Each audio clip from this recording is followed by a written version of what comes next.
Okay, welcome to Big Conversations by Ordinary People. Harmony, the way this works, I say this statement a lot. I'm almost becoming like a radio guy. So the way this works is, you introduce yourself and from your introduction is how I understand the person you are. And that helps me build the conversation from there, right? So this is not a Q&A. Okay. This is a conversation. What that means is you can ask questions, I can ask questions, you can tell me something random, like why you like women instead of men. Okay.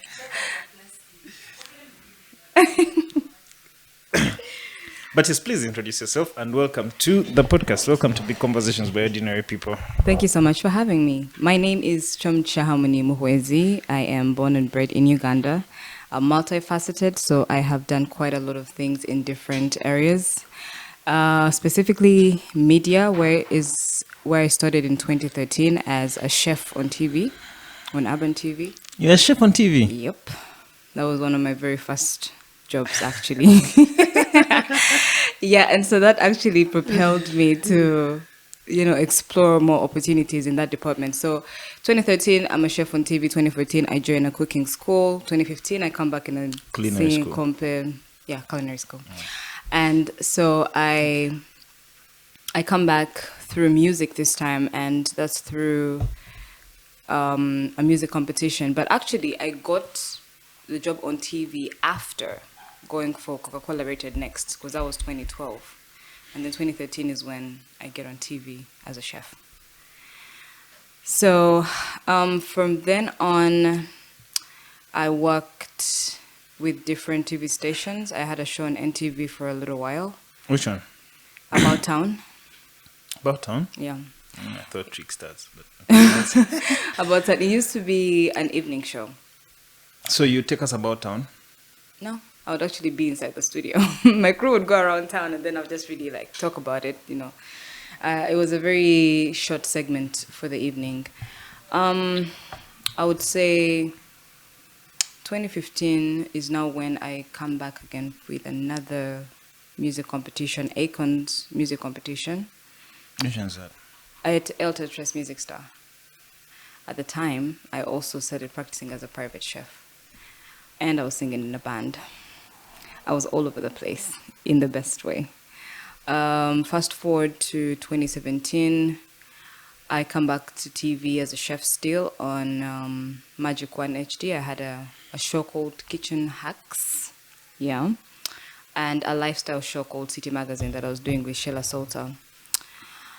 I then went into film. I was already acting, but then there was a project that took me away for a while. 2018, I come back with school, but still doing a few things on the side. The private chef was still standing.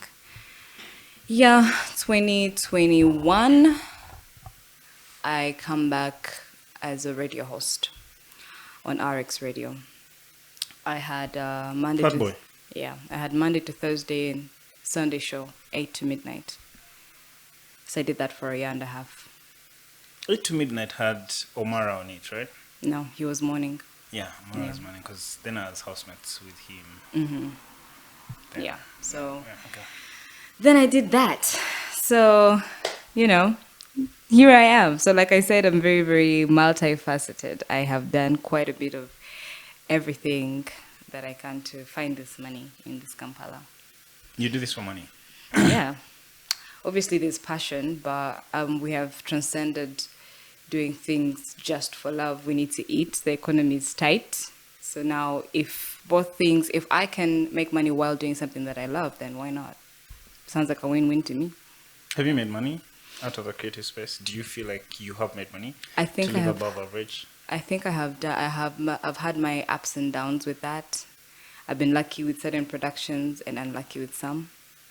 So, yeah. But then it also goes back to just my personal financial discipline and what my priorities were at the time. And so obviously now, if I have a chance to bag a good deal, at least I know how to disseminate all of that better. Okay. So flash forward, I meet you on the casting crew of That Night in Kampala. Yes, sir. Yeah. you are on the. Tell me about first the experience on that. Then today is my first, the only day I'm first going to get back to the director on his acting. But I'll do that in a podcast, and you see how you come about. With Kenneth is trying to do this film. He's had passion for film for a while. But how does that come about? How do you get on the set? Do you audition? Do you just audition for any roles that are out there? How do you find out about this? So I found out about this project through the director himself. Kenneth reached out to me. I believe I was referred to him by a previous director that I had worked with on a show called Tying the Knot. It is a sitcom. Oh yeah, Bunny. Yeah, right? so Okay. Bunny, Okay. yeah, the director on that one, through Bunny. So, Kenneth hit me up and he's like, hey, I have this, project. It's a short film. He gives me a bit of the details. I want you to read the script and then get back to me. So I read the script and I'm immediately intrigued because I have been in this industry for 10 years now, and I'm yet to, I think now more I'm getting roles that have a bit more range. It was always just like drama and drama and drama, but I wanted something to do with like action. So when I saw it, I was like, okay, this is it. So I'm at a stage right now where I don't just do any projects. Like it has to kind of align with where I am and what I want to do. So seeing it, short film, start of the year, I'm not yet too busy, which is fantastic. I have time and space for this. This is a good opportunity for me as Harmony as well. So we set up a meeting and we met and we had a conversation. And I enjoy working with directors that are open-minded and communicate really well. We tend to be around directors that are, what is the word I'm looking for? They're not teachable. They're not, that I'm the boss, this is my thing, you're going to do it exactly as I am. They're not flexible at all. And so they want things to just like happen one way, right? So it was very nice to be on a project where director listens to you and conversates with you. The rehearsals were a very big refresher. I feel like though they had the movies rented out, so Right. But I feel like they were a short time, right? I don't know Definitely. what happens with other processes. This is like the second time. First time I've been on a movie thing was in Nairobi. So yeah, this first where I'm also assistant directing and Right. trying to learn the whole process. Yeah, but I feel like the interview time was a bit limited. But then you have 10 years of experience, so maybe do you feel the same way, or that's the normal thing? I feel like because it's a short film and I guess the production time was also limited, I think we just worked with what we had in that moment. It's there's a feature film that I did in 2020 and we had rehearsals for about a week. But that was a lot different because it was a much bigger story. But that was another experience that I had with having to rehearse and get comfortable with the castmates and see everyone pull their weight. So I really enjoyed the rehearsals. I was so nervous. I never show that. I'm incredibly nervous. So the whole time was just You like, oh my must God. I really do. Sometimes better than other days. But yeah, so I liked that, seeing the rehearsal, being around everybody, the table reads and whatnot. I've had experiences where you go audition, and let me just give you like a typical example. This has happened to me, I think, once. Go to an audition, go through the first one, come get a call back, come back for the second one, right? Then they've given you like a call sheet. So let's say this has happened over the weekend. So now they want to start shooting on Monday. And because they don't shoot in a chronological order, they will just pick an intense scene, right? And they're like, okay, so this is what we're starting with. And I'm supposed to be crying. But I don't know why I'm crying. I don't have any sort of background with this. And You don't read the script? not about that, but usually you have to do like a character breakdown as well. Okay. What I'm saying is the time in between when you have made me audition this one line, given me a call back, and then on Monday you're like, okay, now cry. I still don't have enough time to develop the feelings, and they're not authentic. I don't trust it. I don't believe what I'm doing. in this moment. So you find that your performance, you either end up overdoing or underperforming because you're not really relating with it. And you've not had a table read, by the way. You've just auditioned this, and now you're on set, and the first thing is you have to cry, and you don't know why you're crying from Adam. So, in this case, how do you, basically, generally, and you could refer to That Night in Kampala, how do you build character from script to screen? So, do you have like rituals or some sort of research technique? Rituals is wild. Rituals is wild. Okay, so I learned this from my wonderful director, Nicole Magabo. She tasked us with... Nicole was also at NET, right? Nicole... Yeah. Okay. You know Nicole? Kinda, but yeah. You do, huh? Yeah. Okay, so this is for her film Be a Good Girl that we did in 2020. My role was Callista, the lead. And it was like, I have written this character, right? I have written this person in the script, but I want you to personalize. So I want you to go and do some research about this person. What are their fears? What do they like? When are they their happiest? What's their favorite food? What's that one secret that if it came out, it would destroy them? So you start to build a background for this person. So I'll give an example for Nyakato in Night in Kampala. Surface level, she's just a strategist. Okay, may a strategist, cleans up, that's it. On a much deeper level, what's their relationship? Where does she come from? What is she scared of? What is in for her in this moment? Like, what does it mean for her to have this job? What happens if she loses this job? Is the mayor a father figure to her? Is there some daddy issues in there? Does she sexualize this person? How does she feel about anger?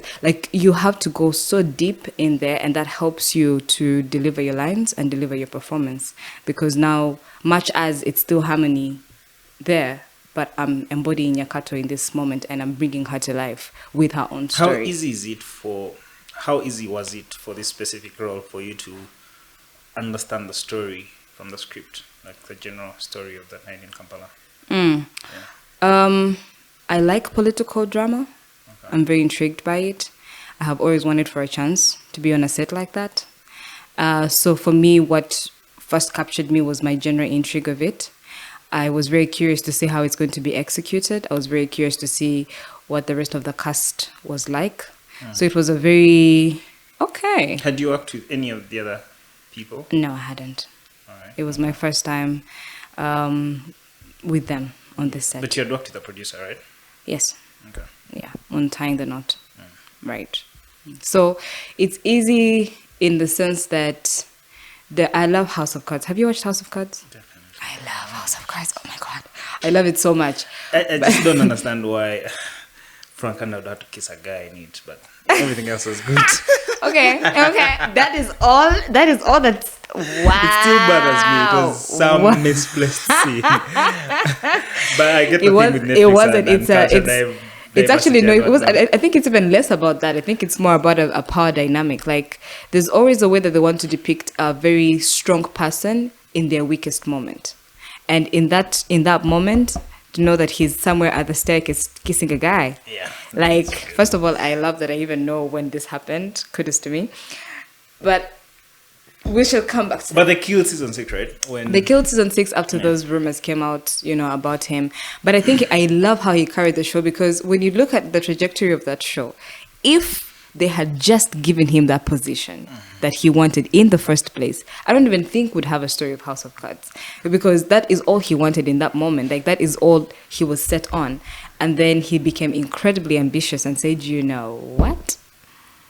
Okay, bet. I'm going to play this game, but I'm going to run circles around you guys. And I respect him for that. Anyway, so just those kinds of movies and just... Do you somehow feel like this is how politics is done in the real world? Very much. Politics is a very, very, very dirty game. So I know I like Kevin Spacey a lot, so I follow him so much. I also didn't believe the rumors. I just chose not to believe them because I didn't want to kill the character in my mind. It's giving denial is the river in No, Egypt. I didn't want to kill his. I didn't want to kill the love I have for him in his mind. In my mind, sorry. So in my life. So, but I like that he tried to make the Frank Underwood presidential figure his reality. So online, how he likes to comment on political stuff like that is just beautiful. But then it's still just a story put together. It's not how politics works. That's exactly how politics works. Exactly. Like, did you not see? I would give an example of there was a time when we had this saga with the iron sheets, and it was all over the place, right? And I know for a fact that story got so much heat, and they needed to do a quick segue. And for some random reason, something about like LGBT rights came up. Yeah. And then they pushed it heavily. Schools, what? And I was just like, wow, you guys can just bring back the iron sheets. Like, surely. There's always some random diversion. There's always something happening. Like, politics is really, it's intriguing. I don't understand how I can be that calculative and that malicious, you know. I don't have that character in me, so I would not thrive in a political. I'm very emotional. I prefer to stay logical, so I would rather not put myself in a position where I'm going to be tested in that way. So politics is just not for me. But then you like political drama. I like political drama. It's drama. How do you connect the two if you are not really interested in politics? Well, because to you the see, drama of it. acting. Because if the interest is away from the actual politics, it means the drama would be rather very boring, right? Well, this is how I look at it. I usually say I credit my acting skills to my personality disorder, right? Many different personalities. It's a joke that has aged very badly because people will be like, oh my God, are you okay? I'm fine. I'm just struggling mentally. But acting... Do you think you're neurodivergent? Yes, very much. Okay. Acting is an avenue for me to express myself, right? And a chance to step out of myself sometimes. So when I look, I always wonder who I'm going to be in a situation like that. So if I'm given a chance to act in a situation like that, I'm very curious to see how I handle that. So that for me is just like, okay, who are we in a political setting? Because by my previous works, it's drama, it's social issues, it's sexual health and rights for the kids, it's queer rights, you know, like that's the kind of work I've done so far. So which is why you would see how The Night in Kampala stands out for me, because I'm like, oh, action, let's go. And I'm a bad bitch, let's go, bring it here. But I've also been trying to watch some bits of Chadala from like trying to see, and I see most of the scenes you're into require you to be very emotionally invested. Mm-hmm. So how do you maintain authenticity in that and also decompose after? Was that for season 1 or season 2? For season 2, I think. Season 2 was a lot. Yeah. Season 2 was a lot because I was shooting it while shooting another project in Ginger. How does that work? So you leave... Basically, I would be on set. Where were you shooting? From in Kampala?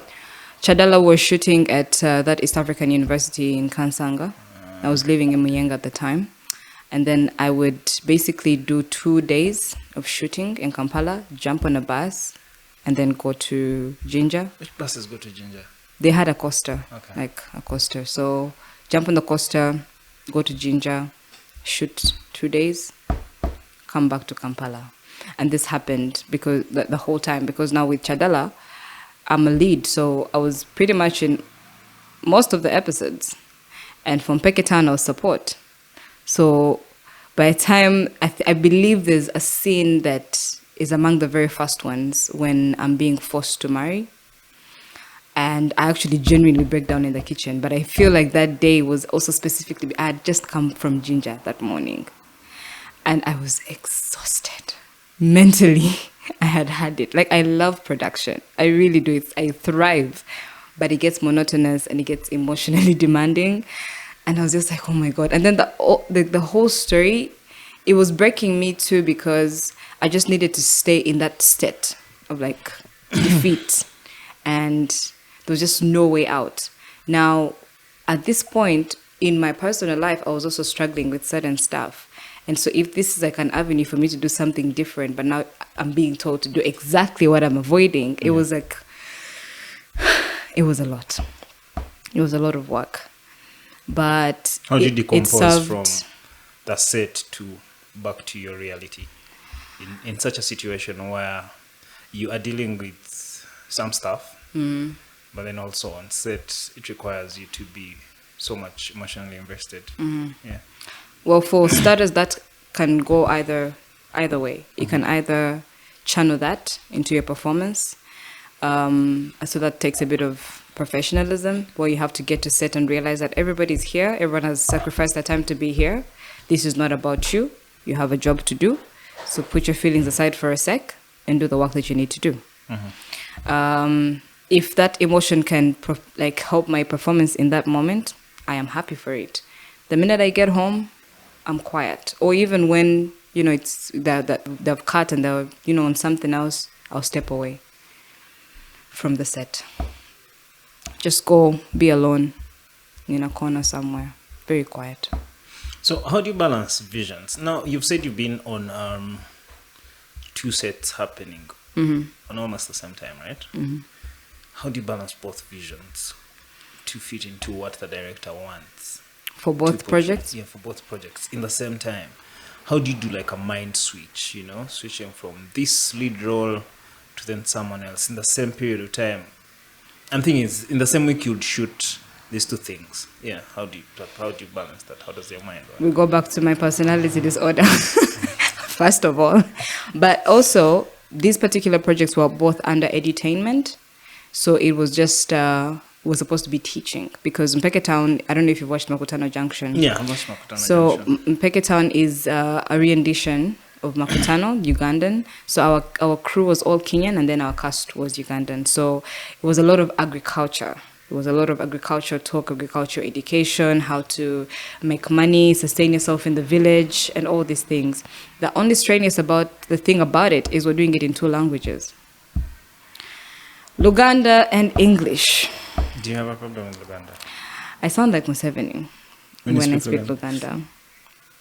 And so it was the most intense thing, because we would shoot at the same time, right? So it would be like, okay, take 1 English, conversate, cut, take 1 Luganda, go again.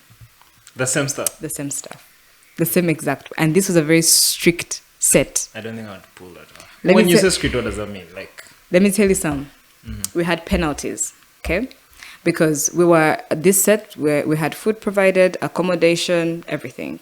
Every Sunday we had a table read for the new episode we're going to do, both in English and in Luganda, okay? We knew exactly what we're supposed to do. We would wake up at 5, be in makeup. By 6, we're having breakfast. By 7, we're driving to set. Crew has gone ahead of us, so they've already started to set up. By the time we arrive on set, they're blocking, right? They block. We go through what we're supposed to do. If you still have your script, it's calm. Go through, they talk, because most of them were moving shots. So they walk us through that. Talent, take a sit back. HODs come through, they tell them what to do, who needs to light where. By the time you get back on set, do not fumble your lines in whatever you do. Once is kawa, okay? Maybe you're nervous. You're just getting in there. Overdo it. They won't stress you. You just chill, you work. When you get back to the hotel, they give you a document to sign. $50 off. Immediately. You come drunk, you're smoking, your phone goes off. Huh? $50 off. I wish I had this conversation before we started shooting that night in campus. Listen, I was looking at some things and I'm like, ooh, child, you would not survive on Mpeke Town. You would not. So anyway, it was a very I just know how to tune. I think I have a very good work ethic. I think I've grown a very good work ethic. You've done this for 10 years, really. So yeah. So I always knew what I needed to do in the moment, and I'm really good with my lines. I'm good with grabbing the story. The script from Mpeke Town. If I show you that script, that was an intense script right there, because with script you can have a subtext where you still end up maybe executing what they want without necessarily saying the words that are written down. But with edutainment, you can't freestyle, because you need to, if we're talking about, if I had to talk about orange sweet potatoes one more time, I was going to lose my mind. But you can't just be like, oh, just those potatoes. You have to be very specific. Orange sweet potatoes. You have to cram the lines, right? You can cram. So you're literally not even balancing your vision with the directors. You are just implementing the director's exact vision. There's this. No, go on. No, I mean, like, subtext is still welcome, right? It's still welcome because, especially now for like Luganda, some words would be very intense. Like the part that was translated for us always had like very intense Luganda words. So at that point, you can request to say something that is simpler. So that's different. Yeah. I don't know if that's what you were asking. Yeah. So then I noticed on that night in Kampala, right? From the rehearsals to also the shooting, most of the time we spent so much time on set because we had to redo the scenes, right? So how easy was it for you to balance your vision with Kenneth's vision as the script dictated? I just had to trust the director. Okay. He trusted me to execute Nyakato, so I trusted him to direct me. And I just knew that if I need to adjust certain performance, he would let me know. So I trusted that I was doing what he wanted me to do. And if there were any adjustments, I was open to that. On that specific shoot, did you find any challenges technically in the script, in the story? Did the political agenda Kenneth is trying to push make sense to you, first of all? When I first read the script, I thought, interesting. I wonder how this is going to look. Because right? It's some sort of activism, right? Yeah. And I'm like, okay. I think it goes back to me wondering how it was going to come out altogether. I remember in our first rehearsal, what made me relax, because productions are different, crews are different, people are different, but altogether. Guaranteed that crew is cool. Okay. Cool might be a stretch, but okay. No, it is. But like the first thing I remember him saying after all of us had introduced each other, and he says, this is the first time for all of us, so like, let's be patient with each other and everything. I feel like that is the moment that I let my guard down. I hadn't let my guard down up until that point. I was still very much stuck up in my head. Obviously, I was just wondering how everything is going to go, how this set is going to go, who I'm going to meet, and I think I was also projecting a bit from my previous sets as well. But I feel like that conversation in particular is what made me relax. I said, okay, so we're all at par. No one is above any other person here. We're all doing the best that we can. So I just decided to calm down, go with the flow, trust that everyone is doing their best. If this is their first time, if this, everyone is just doing their best. So you have to learn to give people chances to, obviously some technicalities, like even I would have wanted to be like, this, but then you're like, nah. One thing you learn about set is to mind your own department. Oh, why didn't you mention? I think I was mentioning. I think it was safe enough for me to do that. There are sets that it's not. There are sets where it will be like, you think you know too much, People, like I said, people are different. So you can't just be, you find a way to package your information, right? And you learn that over time. But at the back of my mind, the simple knowledge that we were all at the same level, we're all trying to achieve the same thing, it just made me relax. I was like, I'm just going to do my best as well. I don't have to, do more than I need to do. 10 years in the game, have you had moments where you disagree with the director on a few things, but then it leads to some sort of breakthrough change? Yes. That was Be a Good Girl. That was Be a Good Girl. That was with Nicole, actually.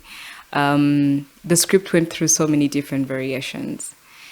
the storyline for Callista kept changing, and it kept taking me back to parts of myself that I was trying to avoid.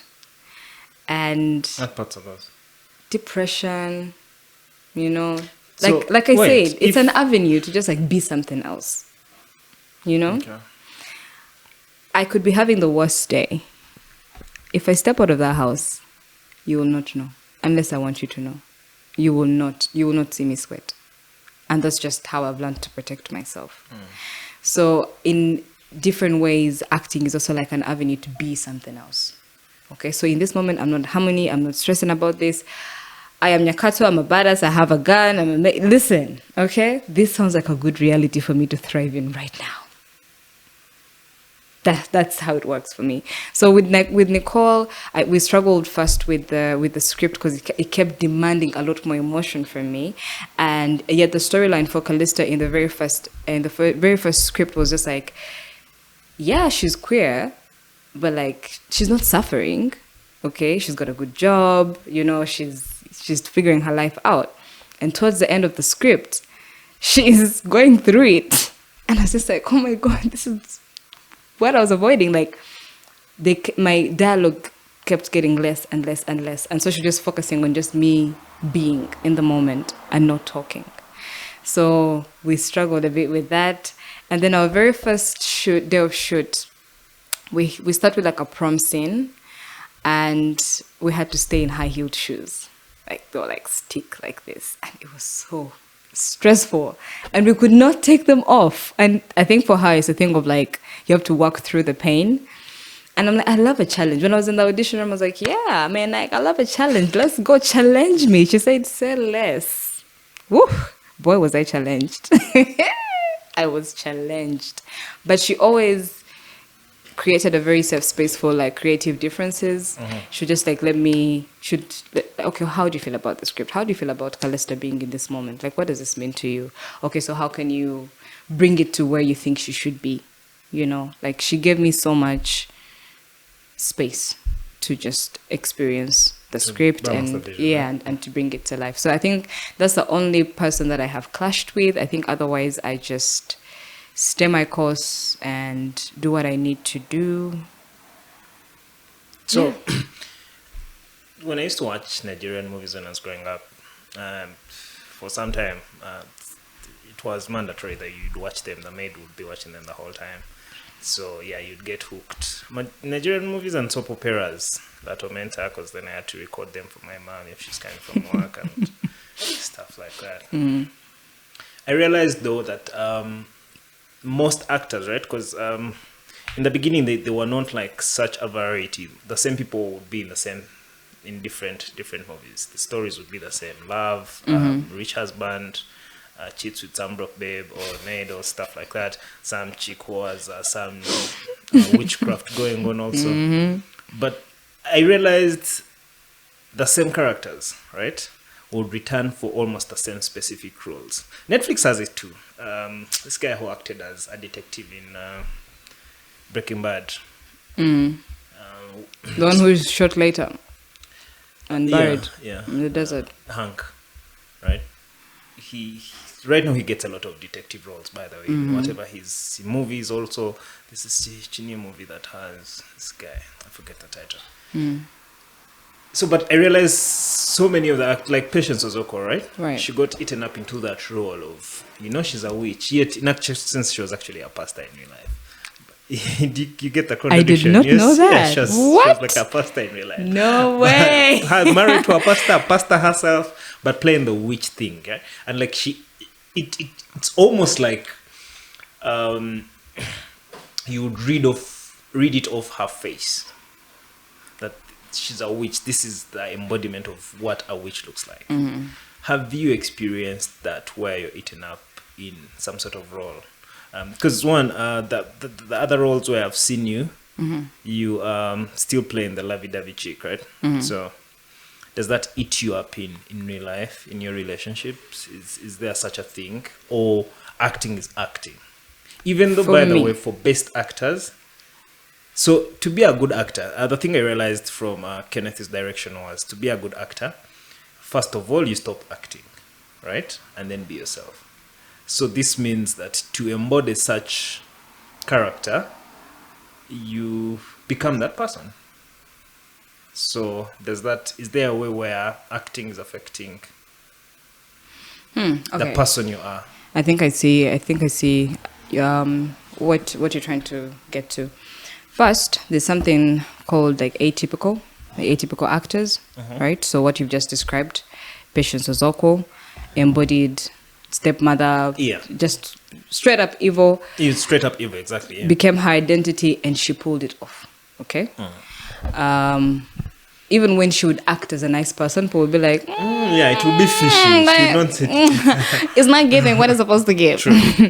But so she was lucky in that way, in the sense that that is a culture that was actually happening in Nigeria. So her role stayed current over the years because these are issues that they were still facing at the time.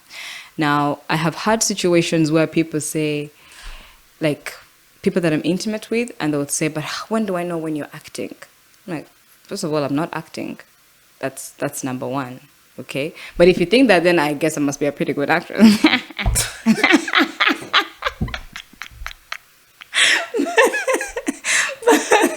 But I did feel like from the start of my career, I was getting atypical roles, somber, drama, just be cute, just exist.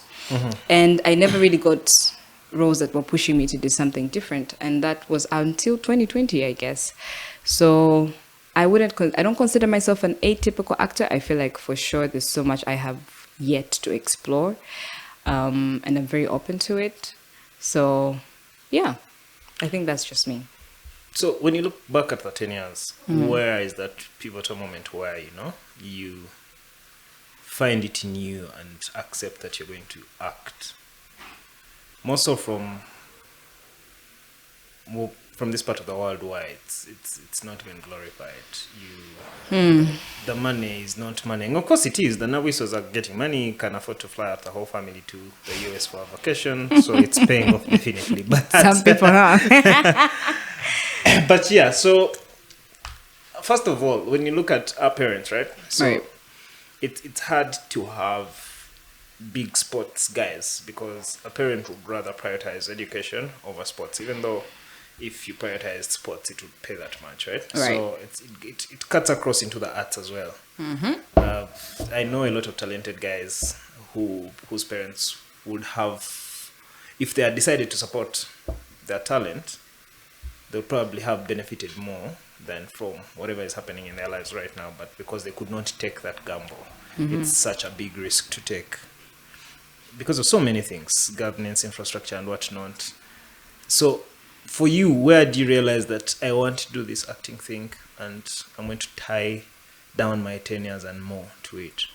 Because 10 years is no joke, man. No, it's not. It's crazy. Now, I'm a very daring person.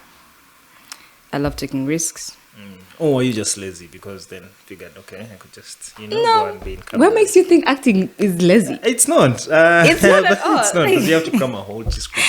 Anyway, you would not know that it's actually real hard work. It is. The lazy thing was a joke. I'm so dead. How I got into acting is actually the funniest thing. Okay, so first of all, primary school, I was very much MDD, drama, all the above. We're in Baranyanji at the time. My family is a very a creative family, so we all were very active then. I don't do anything with acting up until 2015, coincidentally. That is, again, when Akon's competition was happening. So we used to rehearse from Buddy's production office. It's in Tinder. They left, but it was in Tinder, I do remember. I think now it's called something Lagatos. Yeah. So that is where we used to rehearse from before the performance and everything. So I think I'd just done my song, what I was going to perform that week. And I phoned them doing the category, right? So I'm standing and Philip Loswata is standing with JK.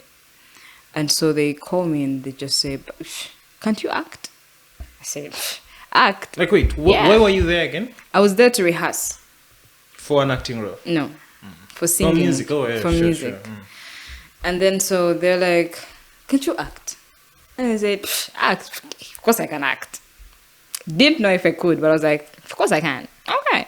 They give me a script. At the time, character name is Priscilla, medical student, 4th year. It's called The Campus. I think they were trying to do something like the hostel. That's what they were going for. So obviously, like, Priscilla has like a promiscuous boyfriend, the usual campus, manenos. I'm like, oh, sharp, I can do this.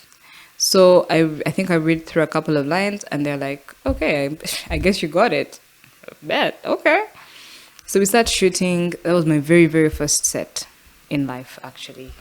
So we start shooting. We used to shoot at Makere Hall. Which one? Margaret? Okay. Yeah. So I think that's where Priscilla's room was. So that was my very first experience with acting. And then after that, I don't know, I can't say why. Maybe the gift of youth and just so much time on my hands. It was just very easy for me to get onto different sets because that was like the one way that I built social network in the film industry. So I ended up being on so many sets for little roles. I was the harmony, this person has fallen out, like pull up and I'll come running. Okay. So I guess that's from that point I started to meet so many people in production. Yeah. So this is 2015. 2016, we're still shooting. We're showing it on NBS at the time. There's another one that came, but most of them don't materialize. You shoot pilots here and there, but they never really materialize. There's another one that came, was called Dreams, I think. I guess they woke up. Anyway, so yeah. Now, I have lost my train of thought. You on set? Set? Yeah, like that was my very first set. So over time, I just stayed the course. I just stayed being on different productions for different reasons. And so it was very easy for me to now get roles. I started to be very strategic with what productions I wanted to be on because that experience showed me the riffraffs of the work. So all work is appreciated. All experience is appreciated. It did everything it was supposed to do, but it definitely helped me get to a place where I pick and choose what I want to be on. For what reasons? Do we resonate? What's the pay like? What's the production time? What's the story? How professional are you? Where is it going to be distributed? These are all the things that I don't ask before. I wasn't wondering about these things before. My thing was like, hey, we're shooting? Say less. Here I am. So all experience. This is all the things that I have, all the knowledge I've gathered within the 10 years of acting. Is there a specific role or story you are kind of like yearning to bring to life? Something you've not done? That's an interesting one. Okay. I really want to do a romantic comedy, right? I want to do an action comedy. I want to see who I am. Romantic comedy, like which one? Give me a Hollywood thing. Okay. What's this new one? That's on Netflix. This girl. Did you watch The Good Place? The Good Place? I don't think so. Okay. I've watched so much Netflix. I feel Oh my I've god. so much stuff on there. Okay. It's new. I don't remember if it begins with us, ends with us. No, that's the Break Lively. That's not the one. I forget. Okay, let me get it for you here. I don't know if you've watched it before. It was just so nice. It was so real. But most importantly, I want to do something in Runyankole. I want to do something in my language. Kristen Bell. I remember when I used to work with Rionga way back. Nobody wants this. Have you watched it? Nobody wants this? Yeah. Yes, I think I watched that. Yeah. Watched Something it? like Oh, that. it's on my... Someone using my Netflix is watching it because I keep seeing it. Have you watched You're the Worst? Yes. Okay. You see where I'm going with this? That. Do you see yourself writing your own stories? Or transitioning into like directing, because now, you at least have a feel with how to work around actors to... I definitely would love to be on the other side of production. No, the other side Behind could be of- behind it's of- easy behind for you to learn camera. camera. But I'm saying to actually put out a story, because I feel like that's the most complicated part. It is. Right? It is. And I think that question alone just scared me. Are you interested in like writing? Is it a thing? It is a thing, and I believe if I gave it time, I would actually pull something off. I've always been such a storyteller, even to write, but the to break down a script is the experience I have not had personally. But I always say that my life is going to be a Netflix documentary because, wow, I have been through it. So if I get a ghostwriter, You're not unique and special. yes, I am. First of all, I am completely. There's one me, one like this. Yeah, but yes, it's going to be a Netflix documentary, and you're going to be like, I should say this on my podcast, and then I'm going to say, Well, who? that'll be it. Who? So They say Mark. I say Mark. Mark, who? Show me a picture, this will be evidence enough. For and then me I'll to be zoom like, in like this. Looks I'll familiar. probably be the one to shoot it. Hey. Okay. Now you're coming back. So yeah, speaking of Netflix, anyway, do you feel like they're contributing to African storytelling? What's your perspective on their stories? Also, there's this thing they do where so I grew up watching soap, so I've been watching a lot of that to try and come up with my story around here. Because also the thing I've realized around most Ugandan stories, it's about it's very predictable, right? So love, one guy either cheat or steal high school love around there. The drama, house, family drama, like how we go, which would be a beautiful thing, right? People want to tell if that's how I live it. But the thing Netflix also does is to how do they call the word? The word skips me, but okay, let me just try and explain it. So they'll look at cultures from different backgrounds, right? Then try to recreate them with people not from those cultures.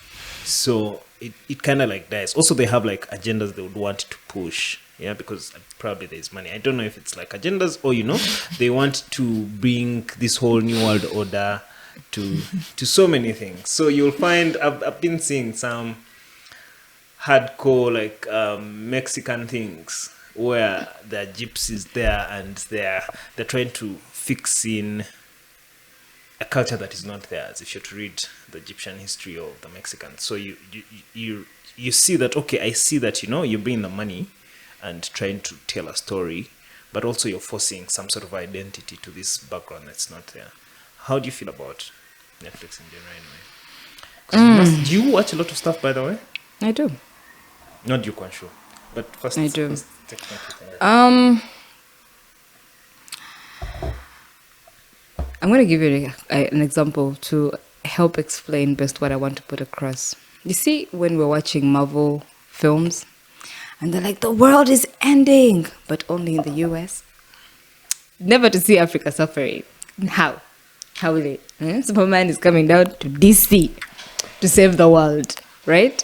I feel like Netflix is like that, especially with like African content. It's like, yeah, I want to support you guys, but just from South Africa and Nigeria and in Kenya. But maybe we don't have, we've not yet gotten groundbreaking, dedicated people telling our own stories for them to pick interest in the seriousness. I feel like we do struggle with genre. I feel like everything that comes out of there is like some sort of drama, right? Yeah, it's one thing. It's one thing. Obviously, we can't compare ourselves with Nollywood because just aside from their population alone and just like mass distribution of their work and how they have completely dominated the scene in that way, we can't even come close. When you come to South Africa, it's the same. We can't come close because South Africa is essentially like the LA of Africa. So like that's a whole other different arena as well. Now you look at Kenya. Kenya also tried to put content out there before and maintained doing it in Kiswahili and all these things, but we lack authenticity with our work.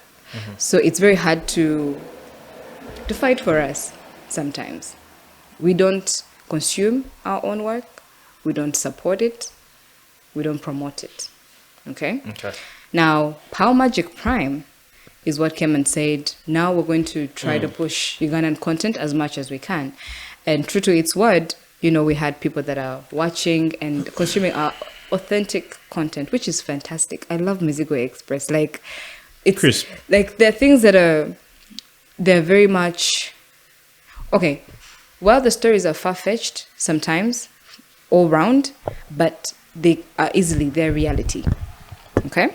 Yeah. We don't have mafias like that. How come you put off your headset? You told me to put them off. No, put them on. Wow. I told you if you do, because I have mine. This whole time I thought you have yours. You're mad. So on the podcast we said, okay, I asked, do you want them or not? Do you want? So for female guests, sometimes it's about their hair, and they don't want to like disorganize it and whatnot. So I'm bald. No, you're not. But that's why I asked. But then when you had agreed, I don't know why Crazy. you don't have. That you, is you said crazy. you like to listen to your voice. You told me you. Okay, yeah. Anyway, so like I was saying, like we have gangsters, I guess, somehow. We have our youngers down there in Kamocha, okay? Like, I want to see a story. If it's going to be like a mafia thing, okay? Yeah. As To do opposed- the Alien Palace thing. Yeah, as opposed to, fetching a story and wanting to make us look like Pablo Escobar, who Sure. that's not who we are. Get down to Kamocha and use those people, okay? Use those people or tell use their story. Those people to tell their story. Do you think anyone can just act? Yeah. Absolutely. We act every day. Everybody's always acting So continuously. you think like living is acting? Exactly. Continuously. Okay. Continuously. But this is what I mean though. I have been on productions where the cast is predominantly famous people. And so that means they're jumping ahead with the marketing and distribution of this work. And that means they have lost authenticity to their story. True. Because they're just wanting to push as opposed to really, show what's going on. If you went down to Kamocha and you cast those people, they're teachable. Well, look, right? I have vast experience on being on the streets. What were you doing on the street? I'm a street child. What does that I mean? emerged from the street. Okay, interesting. Yeah, so that story, you need to listen to a lot of my podcasts to understand why I'm there. Or you could tell me, today. but again. Okay, yeah, life takes you in different places, but really, I have been on the street. I know the story. Not like I know the whole story, but I can really bring out. Okay, I'm not like I don't know if I am. I'm a good writer, but my sister tells me I'm a good writer, but I don't know if I am. But so I've observed over time how, is it the ghetto works? I know how ghettos work around here. I've been in literally all of them. I know I've hung out with murderers, pickpockets, just poor people. Murderers, guys who get to thing and put it, guys who go and beat up people. So I Do you have, I have do you have that their story. contacts? I think you want to kill someone. I have a little list. But yes, so that can I maybe sit down with a good writer, say Kenneth, and give them this version, then they recreate that with just about any other actors, but Ugandan actors to tell that story. Do I have to use the same people? I think it Because the depends. camera It is depends. different, though. It depends, and I think this is what it depends on. I think it depends on, at the end of the day, like, what are you trying to? How authentic, how true are you wanting to commit to this story? Yeah, I'm using Ugandans to tell a Ugandan story. Okay, but those that have never been on the street, those are just reading it from a script, as opposed to people that are experiencing it every day. So when it comes to performance, how are you going to make someone try to relate with someone who lives on the street? You can get. How do you be a Nyakato? Because you've read a script, and then the directors try to sell you a vision, and then you fit into that. Isn't that how it works? Yeah, for some. For me. So you think other people it will be less authentic if it's not an experience they can relate to? It's possible that it can be less authentic. We're all poor people in Uganda. Yeah, Everyone but some is- more poor than others. Like, when you open, even if you're staying in Kololo and you open your window, you're going to look down and see a broke family, so you can. Yeah, but then for me to leave my house in Colorado to come down and act broke, those are two different things. Okay, that makes sense. Those are two That different makes sense. things. So I think if you needed to incorporate certain actors that you feel align with that vision, that's different, right? Those are teachable people. You can tell them what to do and everything. But what I would prefer to see more are newer faces, people that are more authentic to the story, that live it every day, that can, you know that they're going to pull it off. You give them a chance. Give them a chance to tell you the story because Yeah. they live the story, right? You have your own version, you have your own perspective, but they have theirs too. Does this mean that in your case, if you're in a role, you're kind of like healing some parts of yourself? Yeah. So if, say, are you always acting heterosexual roles where you are playing girlfriend to a boy? But then when we were starting this podcast, you said you do not, subscribe to that. Are you on Snapchat or on a podcast? But so you don't subscribe to that. So how does that work for you? It's acting, Mark. It's But then acting is, to be a good actor, you don't have to act. Listen, okay, let's just say this. My sexual preference does not mean I hate. No. True. Let's start there, okay? So I am able, and also the more representation I have had has been man and woman. So it's very easy for me to step into that role. Very easy. And it's a what you've switch. grown up seeing, right? Yeah, So, okay. it's a switch. And I know that I don't have to be emotionally available to this person. We are acting. We're pulling off something different. This is not about us. I'm not... So I'm if you have not, to act like a depressed role, and does that heal you in some sort of way? To, when you come back to the real life, you're like, oh, let me stop the act and brave it through. I think it depends on how that particular situation has been directed. Some can actually make you even more depressed if you're not careful. Don't you ever feel like, let me just channel the director's truth and leave it at that? Does it necessarily need for you to... I need to push this role. I need to push this story. So I have to show up for this role, for this story. So if that's what's required of me in that moment, thankfully I've been depressed before, so I know how to pull that off. But copy and paste. so it kind of helps in that way, I guess. But there are intense roles that you do that take over your mental and really mess with you. Villainous roles, or like just super, super, super sad roles. It's a low vibration energy, so it really, really takes you down. Yeah, so you have to be very, very careful with how you prepare for that role, how you protect your mental space. Some are really, really intense. Okay, so also, when it comes down to, our Ugandan stories, so when you're living in Uganda, you feel like it's vibrant, right? The energy is up there. You see situations. The political scene is tense, of course. Then also some sort of... There's always that gangster thing. There's always guy Kataimbwa and whatnot. And also the palace or alien type of thing going on all the time from back in the day, Bobby Wine and who else.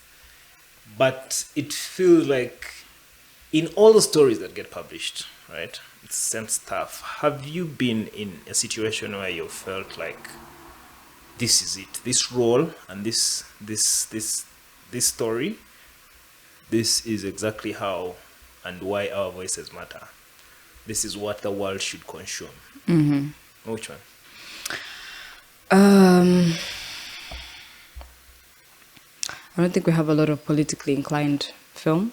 But you feel like we should sell We definitely our politics? yeah, we definitely need to. A production around Bobby Wine, Alien, He has actually documentary. Palazzo. That's a documentary. Acting. Okay. I mean, like a proper, story. I feel like that is something that would even show us, people right here, what kind of life is happening around us that we don't know about. Because I realize mainstream media, obviously, like, it sieves out a lot of information. And so people like pretty pictures. Yeah. They don't want to associate with a lot of negative things, which is what they associate with the ghetto, with a lot of negative connotation. And so they just think about, yeah, they do drugs, they steal, they kill, there's no backstory, there's no who are they at home, who are they as parents, as siblings, as friends. Like, all of that is not documented at all. It's just, we just know them to be thugs, we receive them as thugs, we treat them as thugs. Yes. So do you feel like Alien Skin is some sort of ghost? I don't know about Ghost. I wouldn't put him as high as Ghost. Why? Because Ghost is just also in a story. Ghost's story is different. Ghost, now, that is a whole different story. That's a whole Bobby Wine, okay. black pain situation where he gets where he gets into power, right? Alien Skin, it's also black pain. Kid, I've told you, I emerged from the street life, so I know exactly why Alien Skin does the things. Ghost, black pain in that way, I mean against whites. Okay? Now, I'm going to give it an example as this. It's going to be a quick segue, but we'll come back. I want you to think about how black people and white people treat wealth. Okay? Most of the time, when white people come into money, it's for their betterment, right? So they do things to make themselves better. Black people get into money, they're like, I have never had this before. I want to show you guys what's up. So bring here the chains, the cars, bring the girls, bring the what. Now, I'm not saying that there's no white people that do that, right? But I'm just saying relationship with money when you've not had it and when you've come into it, right? We see how differently it's received. But I'm going to use not Ghost. a race thing, Wait. right? Okay. I'm going to use Ghost as an example. Ghost grew up from the street, yada, yada, yada. He finally, he wants to get out of the street. He gets out of the street.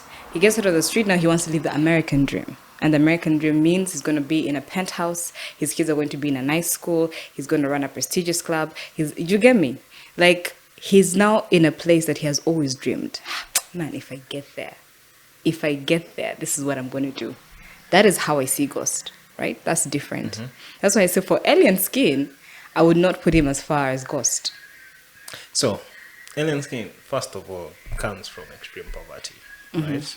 In a world where there was no hope to, being the next big thing, to affording a lifestyle he probably didn't dream of. The thing Ghost could afford to dream. Because, again, it's America. But then Alien Skin was not dreaming. For him, he attributes everything to, like, luck. To, wow, you can actually get lucky, but how do I maintain this? By staying this, by playing this role, by playing this person. I am more than sure he doesn't want to be the person the public perceives him to be, right? I'm sure when he goes to his home and to his wife and to the children, he's like, oh my God, this gangster shit is crazy. But then, to maintain the wealth, because again, there are powers that be that need him to do what he does, that has to happen.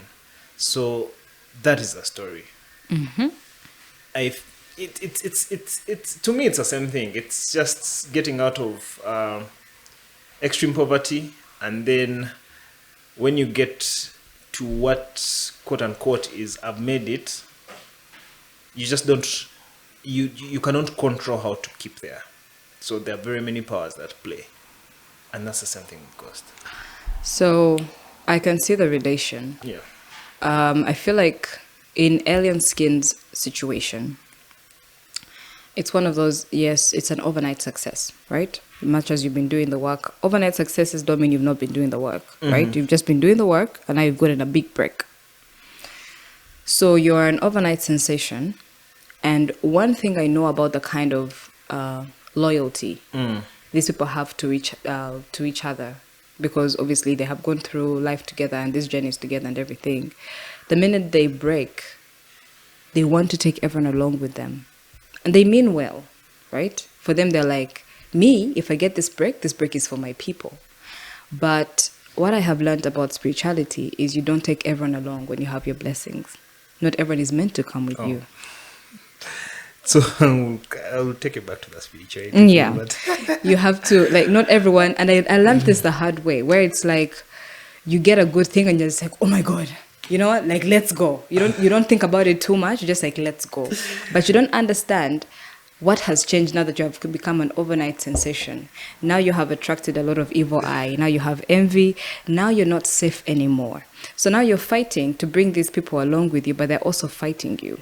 So while they're not even doing it, physically to your face, they're not throwing jabs at you, but now you have ops immediately. You can't, immediately you have ops. Because immediately you've elevated. So I believe there's a huge struggle about where he is, where he was before, what that story means, where he wants to go. But how is he going to leave? How is he going to be if I leave these guys in the ghetto? These guys were there for me. What do I do? How do I leave them behind? But then you can't take them along with you. So you have to ask, how do I help without taking them, without necessarily, bringing them along, but how do I still make sure that I'm helpful to them? So it becomes a whole thing. It's a very moral conflict, I believe, is what is really mainly happening. You have your overnight success, yes. You mean well, but you have ops. You don't know who to trust. You're very sentimental about your story. It means a lot that these people, the bambele devil, they've been there for me. I think we just have to get to a place where I say, okay, how do I help without harming myself in the process? Or my family. Speaking of which, that's a story to sell here, because even just forget Alien being ghetto. I do think it's the typical rich man story here. They struggle with their past and the things you mentioned. They feel like there are some spirits of people they can't, yet they want to save everyone, right? Because it's always a handful of people in like a lineage that make it and have to, go back and get everyone from there. It does take a village. Yeah. So also now, back to the acting. When you're in a role, say like in Chadala, you're being very vulnerable here, and it's impressive that that's what you have to play. But then in reality, being vulnerable is very dangerous, right? So how do you handle that? How do you handle the industry? Because your smallest shot to success, or the industry really just, commodifies emotion. And I am picking this line from yesterday. I had a very strong argument online on Twitter on GNL and Rionga on who's a better rapper. So I was trying to tell people Rionga is actually far a better rapper, and they brought a line of GNL where he says people should respect him because he commodified rap. But then people forget that you can be a legend. To be a legend means you've left a mark. But it does not really necessarily mean you're the greatest of all time, right? To be the greatest of all time in rap actually means that your bars stand out. And he does not have that. Yes, he has the rhyming, but his hip-hop is as if he's telling the story in the Cafero type of way. It's long and it's jazzy mob, and the rhyming is the same on every beat. So I had the same argument. But yes, how do you handle, in acting, your emotions are what get you money, right? Because again, when I was going back and forth with Kenneth, he told me, I don't want you to contribute to this, but I want you to watch out for how people sit into these roles. This is what you tell me if they have to redo it again and again. Because the emotion, of course, what we see, right? And end game is what will count. So that's what you have to sell. How do you detach from the vulnerability? So say, for example, look at this podcast. So it's not trendy. It has some blockbuster episodes that have cut across a lot. Things that have gone extremely viral online. Others have even made people get fired because they're featured here. But I've said so much. And I realized this I hosted a female who broke down most of my episodes for me, and to try and tell me the person I was very shocked that there's actually a stranger who knows all this about me from all these episodes, right? So there's that vulnerability, but then that makes me a good conversationalist, because I have to bring you to a certain line, then you also share your stories. But it's the same thing you're doing in the acting, right? This is how you make money. by being as emotional as possible. So how do you find that? Okay, so acting, that's easy to be vulnerable in that moment because this is not about you. You are embodying somebody else. And if that's what they need for that performance to come through, I will happily do that. Now, when it comes to my day-to-day, I do struggle with being vulnerable, which is actually very interesting because I'm very open about my life. But how do you protect your spirit? The audience. Who am I telling? Who am I talking to? Right? It's...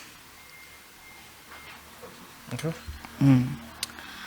So I think the audience determines how vulnerable I'm going to be. Now, I'm all for vulnerability, okay? For if you can feel everything you need to feel, right? But understand that not everyone is going to hold space for your feelings, so you need to protect yourself. So if I'm in a conversation with somebody where it's vulnerable, I'm looking at how they're receiving what I'm saying to them. I am a little too attentive, so I'll pick up on a lot of little cues. And unfortunately, some are going to just make me go back into my shell where I'm like, I'm not going to be understood here. Like, it takes a certain level of emotional intelligence to handle someone in a vulnerable situation. So there are parts of my vulnerability that helps another person to also be vulnerable, but then there are those that are going to use it against you. So I just pick how far I'm going to go with something, depending on who I'm talking to about it. Because not everyone has the capacity to receive your feelings, your emotions, or hold space for you. So with acting, it's just like, this is what I need in this role, this is what you need to do in this moment, so do it and get it over with. With life, in my day-to-day, I look at who I'm talking to and how they're receiving me. And that determines how vulnerable I'm going to be. I'm going to allow myself to be in that moment. So it's best on my audience, for me. If it's safe, I'll be vulnerable. If it's not so safe, maybe not so much. How do you determine your audience? Emotional intelligence.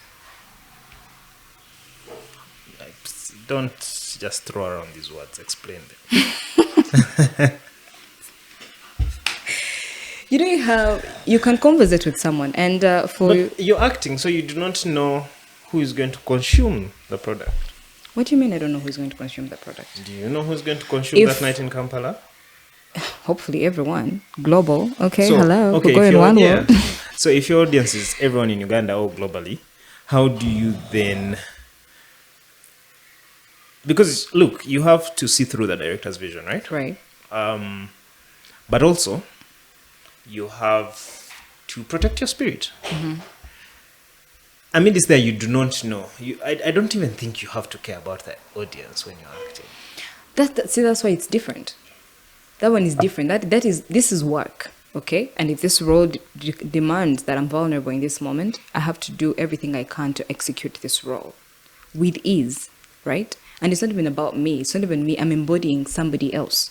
So I can do that freely. It takes nothing from me. But in my day-to-day, if I'm going to be vulnerable with you about a situation, I need to see how you receive it. And how I determine how you receive it is going to be maybe conversation we have just round, okay? Political views, sexual views, whatever it is. It gives me a little bit of mileage with how you think, based on how you respond to certain things. What your stance is helps me understand. We align in some way. If there's a lot of resistance, then I know, okay, this is not a safe conversation to have with this person because they don't align with it or align with me in that way. So that's okay. So in this moment, I'm not going to be that vulnerable. So I won't even take this conversation personally. We'll just keep it super surface level. Keep it kicking. Okay. Talk to somebody else who has a little bit more depth, a little bit more curiosity. You're also willing to open up and speak some more. So that's what I mean by emotional intelligence. And not everybody has that. So it just takes... back to you thinking you're special. But okay. No. Listen, I'm one girl of 5 boys. Special. Does The last not one? even begin. Second to last. Yeah, second to last doesn't mean anything. No one recognizes even on a barrier, Actually, man. it means barrier is wild. I'm telling you, like, if you lost a family member, My they have dad, to pull you out know my people. dad, my No, they will look at the first one and the last one. You guys will just Me, I'm be the there only girl. floating. Let me tell Okay, you. maybe that. My dad used to make my brothers give me a standing ovation just for existing. Yeah, but it would make sense. I mean, 5 boys? Yes. Oh, that's crazy. So anyway, back to the thing. Are there myths, things, misconceptions about actors in the Ugandan scenery that you wish or you think people misunderstood, but then you would debunk that right here? I think common misconceptions with acting in general is that people just often wonder when you're being real with them or not, which is weird. So, what happens with have you acted sex scenes here and kissing scenes? I have a kissing scene. Is the kissing real or it's? It's real. Yeah, I have a kissing. How does that turn out? Great. You need to. You want to watch it? Don't watch that.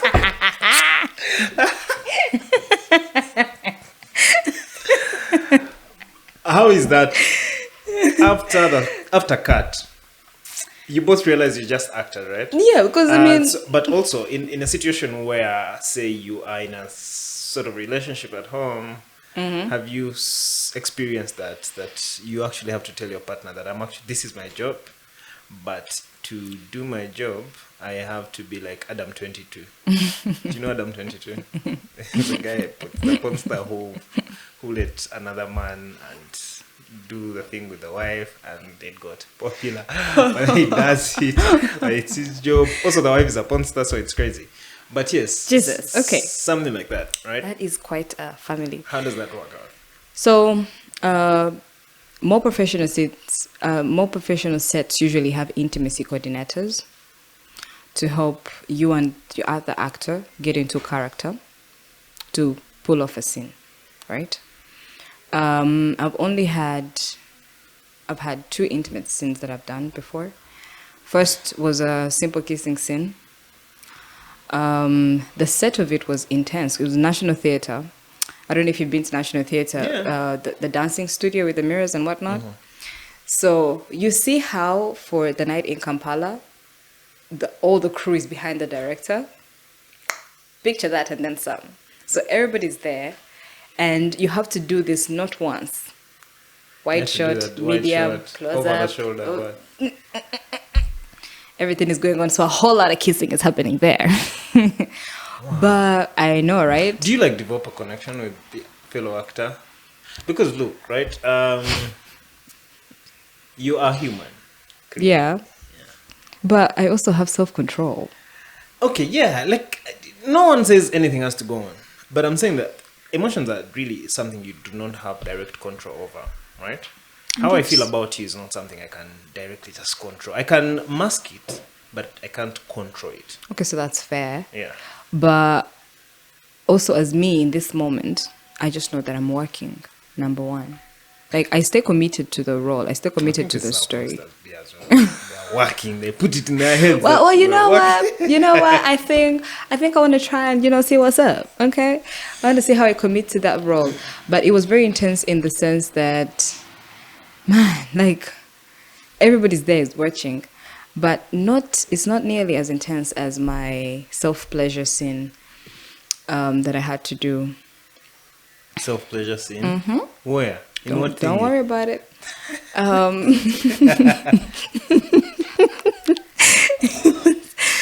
And so I spoke about it in the other podcast that I was telling you about. But basically, you see how we had like the call sheets and everything. So the day that I had to shoot it, everyone knew. So by the time we got on set, it was like, "Are you ready to, skid on the ditto? Like, are you good to go?" Shit. It's going down. I'm like, Christ. And so it's time to shoot that particular scene, and I asked for a closed set. So a closed set is where they'll just set up the camera, exit. But obviously they are watching from the monitor. And I didn't even know they were watching from the monitor. Oh my god. So there I am in the room, and they're like, okay, so like, you know what to do. They give me directions. I'm like, okay. And action. Okay. So I'm supposed to, be prompted by something I see on my phone. Okay. So I'm supposed to watch and, get into the groove and, get into it. I've just woken up. So it's like, the good morning thing just to get my head clear, get me ready to work. And my hand was on my stomach. And the director kept screaming, Callista, we can see your hand on your stomach. Your hand is on your stomach. So I panicked. I was like, oh my God. So I think I actually step out and then I realized everyone is on the monitor. I was like, fuck. So they come in with the director, assistant director, all females. And so we sit together. And they're like, okay, so like, what's up? What's blocking you in this moment? I'm like, okay. So I'm like, I don't really sleep with clothes on. They're like, okay, cool. Take them off. It's calm. Actually, we had like a very interesting practice where they all took off their clothes. Took off their tops. And because I was also like, anyway, so they took off their tops. And so we just sat there for like, what felt like 10 minutes. Until they're like, are you comfortable now? And you good to go? And I said, yeah, I think I'm good to go. Okay. No, I understand why I invested in cameras. This is going to be interesting. So we get back into it. And like at the back of my mind, I'm like, we have so many other scenes to shoot. So get this out of the way, It has to go, yeah. I know. Get this out of the way. Yeah. So I actually had to get to a place where, I touch myself to get the scene over with, so to speak. So I think those are the two that I've had as very intense. I'm very open to more. Yeah, very, very open to more. About partners, I haven't been in a relationship while I'm shooting, okay. but I have it as a question where it's like, if I had a role that required for me to be very intimate, like, would that be something? One of them was like, no, absolutely not. And I'm just like, would you relax? Yeah, I've been asked that by an actor. Me to ask me on the pod. And I was like, I would let it be. But then I think about it a lot. Like, no, I wouldn't let this be. I mean, I'm a very jealous person, to be fair. And I think there's this gentleman that has villainous roles. And I remember he gave a speech where he said the reason he chooses to have those roles or do those roles is because they require less intimate scenes, and he would rather just kiss his wife, and he would rather just have that for his wife. So he prefers. So he's badass. He always has white hair, like blue eyes. I forget what I have recently seen him in, but he said he prefers those kinds of roles because they mean less intimacy. So he prefers to just protect his wife like that. Now, I'm not currently in a relationship. I'm not married. Oh, okay. I didn't even put that sound back. But please go on. Yeah, so I'm a single Pringle. You get me? Like, do you want to kiss? Let's go. Let's go. It's work. Let's go. It's probably going to change when I meet somebody. When I'm in a relationship, I'm a compromise. So you feel like it? Yeah, you have to like turn down the roles. Definitely. I'll just explain and say, because like I said now with like intimacy coordinators, for intense scenes. What happens when you can't get out of it? I mean, your contract you've signed for this role and the role. No. They ask you. Because you see at the end of the day. You review a script. You know literally everything you're going to do. You see it through because the director is trying to being as descriptive as possible with their script and moment. But then it's a role you want to do. I mean, the first 20 pages were Kawan. You felt like I would body this. First of all, it's lead role. But there's that, you have to fuck some guy on the 21st page. But then you don't really have sex Yeah, with okay, them. yeah, sex is crazy. But the kissing, there's no way around it. Fair. But actually, there is many ways around it. You've not seen camera By the way, do you know that to so many many people, it's easier to have sex than to just kiss? Yeah, kissing is a lot of... Yeah. It's just like... So much. But then shag is just like, get down and be going, please, Yeah. I beg. Like, yeah, facts. Exactly. Definitely kissing is a lot more intimate, but... And it actually really drives a connection. It's because you can, with sex, I don't know, I'm a man, so I know for a fact that you just fuck around and move on in your life. By the time you're really exchanging fluids, it's deep for you. First of all, both are fluids. Let's start there. And these ones, you're actually really sucking them in you. So Oh, that's God. crazy. The visual. The visual of it. But I think I would, first of all, if it's a flexible director, they would know how to work around it. They can get you a stunt double. If it's a good like professional set, you can say, you know what, they find somebody that has like a similar body to yours, or just find a way to work around those camera angles. So you don't necessarily have to sacrifice yourself like that, or even put your relationship at risk like that. Like I said, I'm a single Pringle, okay, and I'm just trying to do my work and grow my career. And so if I have more intimacy, Yeah, you just requested for more intimacy on this very podcast. So yeah, I mean, it's nice. I feel like I'm a very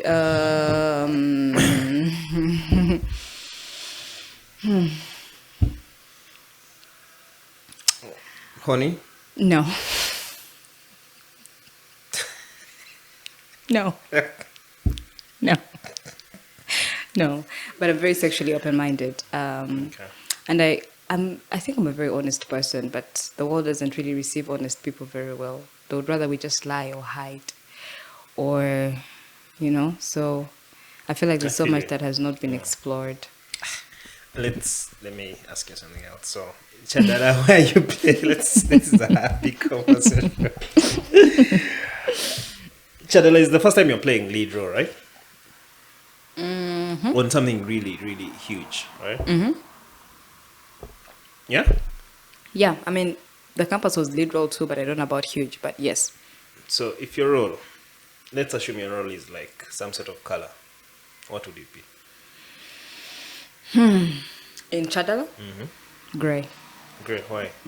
That's just the energy that I had throughout, you know? And how does that compare to your current palette of life? I think now I am getting a little brighter. Now I have a little bit more sunshine in my life. Now I would say yellow. The storyline for Shamim in Chadala is this super smart girl, best in her strong, class. humble parents, you know? Yeah, with humble parents, but she's it's a Muslim family. Yeah. And they don't want her to go to university. They want her to get married. But she's got big dreams. She wants to be a pilot. She wants to, you know. So we see season 1 ending with the end of secondary school, and season two starts with me still getting married, but with the promise that my husband takes me to school. So, unfortunately, as that starts, then they say, we need children. So now it's like, do I have kids while I'm studying? I would much rather just study first, then have children, right? So it's like, I get to a place where I conform, because I fight my parents on it, but I get to a place where I conform. And I'm like, and this is what happens to most people, you know? They end up they sacrifice what they really want, because society, because parents, because religion. But she wants to find a way to still do what she wants to do. So my storyline in the second season is you know, early marriage, marital rep, family planning, because then I get to a place where I, on the side, start to get like family planning so that I avoid being pregnant altogether, you know. And then he finds out, and then he hits me. And then there's like a scene where like I'm almost raped by him, but I fight him off, and then I run away. So that's why it's gray. It's just a whole lot of like dark and like suffering and just fighting for my life. But I resonated with it personally in my life, because I did struggle with my parents trying to understand my vision, my work. That your typical Banyankole parents, so they just never understood what I'm doing on a television screen. Make it make sense, right? So it's only after it got a bit of traction that they're like, oh, like, you know, now they watch my stuff. You know, they were very Sanyu, they were very much like on the screen like this every time. So that is why now it's yellow. It's yellow for me now because I'm in a better space mentally. I'm no longer using it to hide, or it is just something that I'm good at now. So I treat it as such. It's no longer therapy for me. Yeah, so I've taken away all the pressure for it to heal me, and now it's just a passion. Have you ever got some sense of fear or been there and worried that you'd get lost in a role? No. It's just work. Or has a role ever taken Callista. clearly. Definitely Callista. Yep. Definitely Callista. Because Callista and Harmony really have the same story. We are really one. So it was it was a form of expression, but wow. There's some parts that I had not healed that were triggered very much throughout the course of that production. Do you feel like you're at your peak in the acting 10 years after? First of all, I love that it's been 10 years. It's crazy that it's been 10 years. Mad. I don't know about peak, but I definitely feel like I have a lot more experience and knowledge to handle even bigger productions. And so I'm very open to that. Okay, so when people watch your work 50 years from now, what heartbeat do you want them to feel beneath your performances? Authenticity in all my roles. I want them to see that I kept it real. The whole time? Even when it was scary, I stayed brave. I did my work. I put myself out there, even when it was not safe for me to do that. But I know that somebody later is going to see this, and that bravery is just going to be something that helps them also just be themselves. Parasite. Parasite? No. In Parasite, were you in Parasite? What was Parasite? It's a Ugandan thing called Parasite. Really? Damn, never heard of it. So anyway, Chadala is on family dynamics, right? Sexual health and rights for the youth. Yeah. Right. So do you think Ugandan stories have the same power to transcend borders? If they push themselves, they're still keeping it When you cute. say push, what does that even mean? I feel Deeper. like people- There's a lot more stories out there. There's a lot more angles in which you can approach something. Okay? The reason that all these other people's works are out there globally is because they're staying true to their story. You know? You want to do something about in Uganda, but you want to westernize it. No one is going to relate with that. But no one is willing to go deep. Have you seen the And works those- of Wakaliwood? Yes, I actually interviewed them. I was on their set. So look at their process and look at how they want to tell their stories. They're doing what they can with what they have. Have they been given more? I feel like they're comfortable with what they're doing. And They're doing the best with what they have. But then But also, you feel like our stories are surface. very surface. Very, very, very surface levels of it. There are very many ways to approach the same issues. But we have maintained the same story. Even if you see, I'm going to give an example of the 3 family dynamic series on Power Magic Prime. Sanyu, Prestige, Beloved. What's the storyline? Rich family? Yeah. Kamaid there somewhere? Huh? Throughout. And that's what goes for a minute.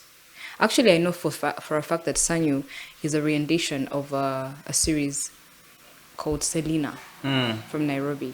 But I also know that Selena is a rendition of another Indian soap. So the overall writer for that is some Indian dude. That's where the story emerges. And then they just try to personalize it with the different writers we have here. So we have a platform to show a different kind of family dynamic, but would rather just show that. So you just have 3 shows talking about the same thing. It's just that this one is a rich family that has... What did Chirunda have? I don't remember what they had. But then Prestige, they have a production house of some sort, like a news thing.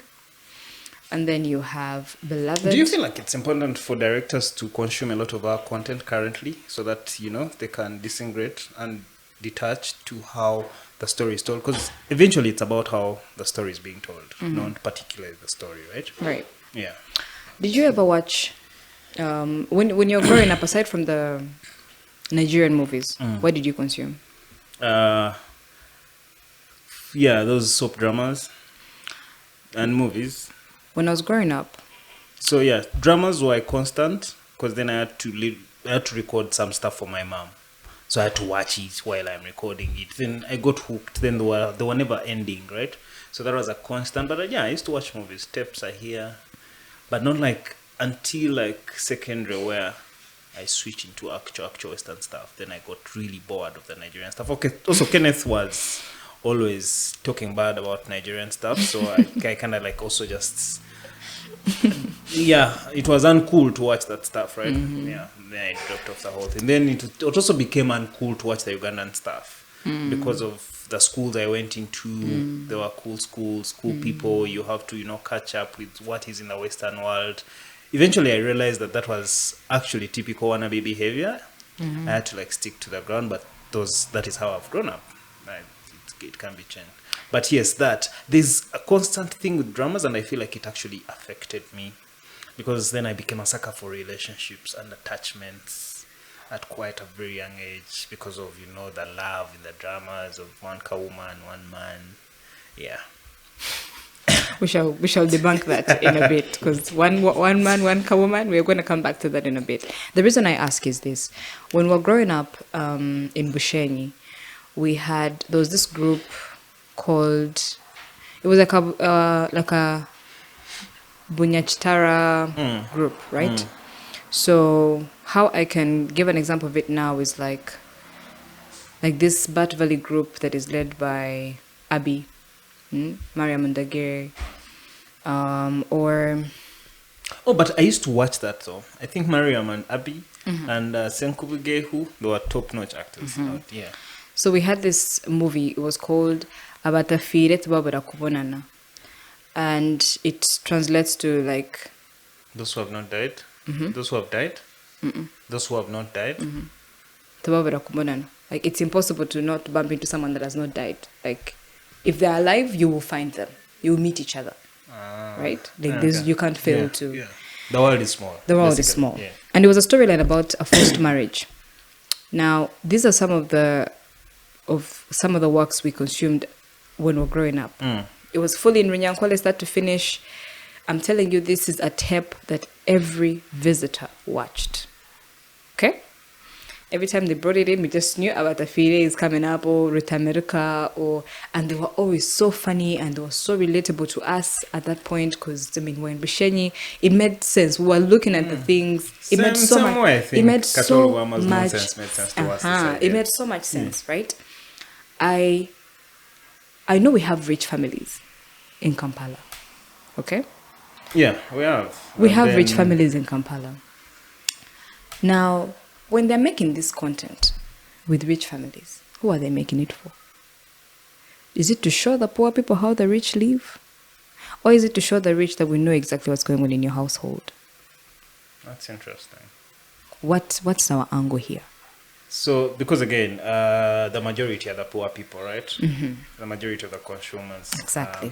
People living up below average, so they're making it for them.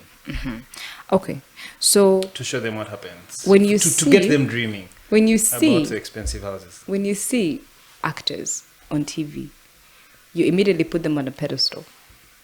Instantaneously, right? Thankfully, for other countries, the actors can match those lives, even off of set, right? But say you've been seeing this person acting as a rich person in Sanyu. You bump into them here, all making a Carolix right now. So I'm just like... So there's that big disconnect, right? There's a huge disconnect. Okay. It's like, so you are lying? So that's not real. So what's up? So this is why I say our work is not authentic still. The angles in which we bring it are not authentic still. We have so many kingdoms. There's so much to explore that we have not attached. I'll give you an example. So how can we leverage the uniqueness here to like get it out there in the world? But first, give me the example. The example is Woman King. I'm Amhoro from the Kingdom of Mporo. Have you heard of it before? No, but I know Bahoro. So, a quick background about Bahoro. I've heard of them. Yeah. Yeah, have they? Have you? Quick background. Okay. So, with kingdoms in Rwanda, if the king passed, as opposed to just passing the baton to the first son, they had to fight for it. So when the king passed at this point, the sons, were fighting, and the last of them was just like, I'm not going to be a part of this fighting situation. So him and a couple of people migrated into Uganda through Western Uganda. Now, at the time, the kingdom's settlement was inside of where Queen Elizabeth National Park is. Chitame Chanyakwera is the empress that led that community. They had an all-female army, and she was the one leading it, and they were fighting against, colonialism as well. So when the prince comes through, the intermarry, and that's how we are birthed as Mporo Kingdom, as Wahoro. That's our genesis, right? When you look at how Woman King, the storyline of it, I feel like there's a way that it relates to that particular. I don't know what other all-female army kingdom stories are out there. I felt like this one was the one that was most relating. King, for a girl to like survive, she had to go to the palace, right? Some sort of thing like that. No, she was leading an army of all women. Yeah, but she was also the empress. But I'm saying to like get there, the background story of this dad who wanted to marry off like a girl, then the girl refuses to get married off, then she's taken to the palace. It looked like that was the trend with who gets to fight in the army. Mm-hmm. Yeah, like since it's a woman thing, if you don't choose marriage, you then go and fight. You go to the army. Yeah. So I'm not sure of those particulars, but I think I also brought out that example specifically just to be like, there's more stories that can be leveraged. There's a lot more we don't know about our kingdoms. Like, there's so much. We have so many different cultures. Speaking of which, why do you think the kingdoms are not investing in? Look at Buganda Kingdom, right? Mm-hmm. We are really a big kingdom with huge resources, but then I don't see why we are not interested in. We actually also have very many actors who are from the central region, the urban chivis, who's even the younger ones. But I don't see like the kingdom, coming at the helm of it and investing in telling the kingdom stories. And there's so much from the history of things, because we've definitely had to go over and in about Buganda history, because that's how the country comes about. But we don't have that in movies. And it doesn't seem to be like it seems like no one is interested. They don't see the importance of it. They don't see the importance in putting their culture out there like that. I know Uganda to be very prideful people. No, I wouldn't say that. I mean, everyone else lives here and we live with them peacefully, so we're not. First of all, that means you have misunderstood the word prideful. Okay. Yeah. So. It's not meant as an attack. It's just meant as prideful. You don't see the reason as to why. Like, sure, I hear you. You're fully aware. There's no reason. But if you think about it differently, there's people that are Baganda but have not grown up here, that know nothing about their history. So if you look at it as creating content, say for people in the diaspora, that is motivation to say that I'm teaching you our culture. Okay. And that can be in many different little ways. Yeah, I mean, it should be a thing. Look at what's happening with Netflix, right? You'd see Squid Game. Language is even no longer a barrier, so we can still act Luganda. You can. Black Panther, Swahili, and those are in there. Yeah. So I just don't know why we're not telling stories that way. Well, I guess people don't feel the need to do that. But it's not impossible. It's something that can be pitched and it can be done properly. The only thing that I I think, really emphasize on is just like that whole process of just like writing, scout locations, like just be very intentional about who you're going to work with on a project about Buganda Kingdom. Okay? Like if this is about Work with the kingdom itself, right? Work with the kingdom, right? You might have wonderful actors from Western Uganda, but work with the kingdom. Let them tell you the story. Don't let me come and act the story. There are people here that know this story, that have lived it. They breathe and, they're in the kingdom. They know what happens here. Also, but I also think, because, Hollywood, I think the kingdom is reluctant because we've had cases where, Hollywood is misrepresenting a lot of Africa. Now we have a chance to do that, to show the reality of our story.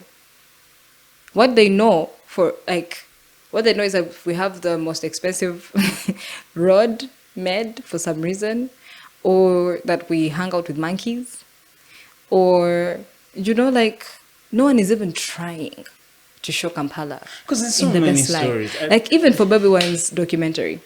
I've never watched it. Yeah. Well, it will show that there's political instability in the country. But to go in depth to, bring out the Mwanga stories when, who are these guys, the Matters, I heard it was not like a Christianity thing. There's rumors that they were just gay motherfuckers that community didn't accept. Well, it's hypothetically speaking. They should do a story. No, but they should do a story because I have had something different. I've had something different. Well, we have had that. And it's similar to that. But what I've had is that it was used as a punishment, as a way to devalue. It was a punishment to men that they would be, fucked publicly, if in case of anything, but by these white people at the time. So that is... This is the mean stories. Exactly. So that is actually like the birth of the shame around all of that, because it was used as punishment. So look at, say, the last king of Scotland, right? Right.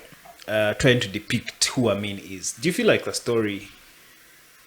No, because... The story is interesting, but it feels westernized, right? Very westernized, because now what they do is they're trying to show, okay, he's bad, but he's not that bad, because even when he's in his room, he cries a little bit. Did you get me? What are you trying to say?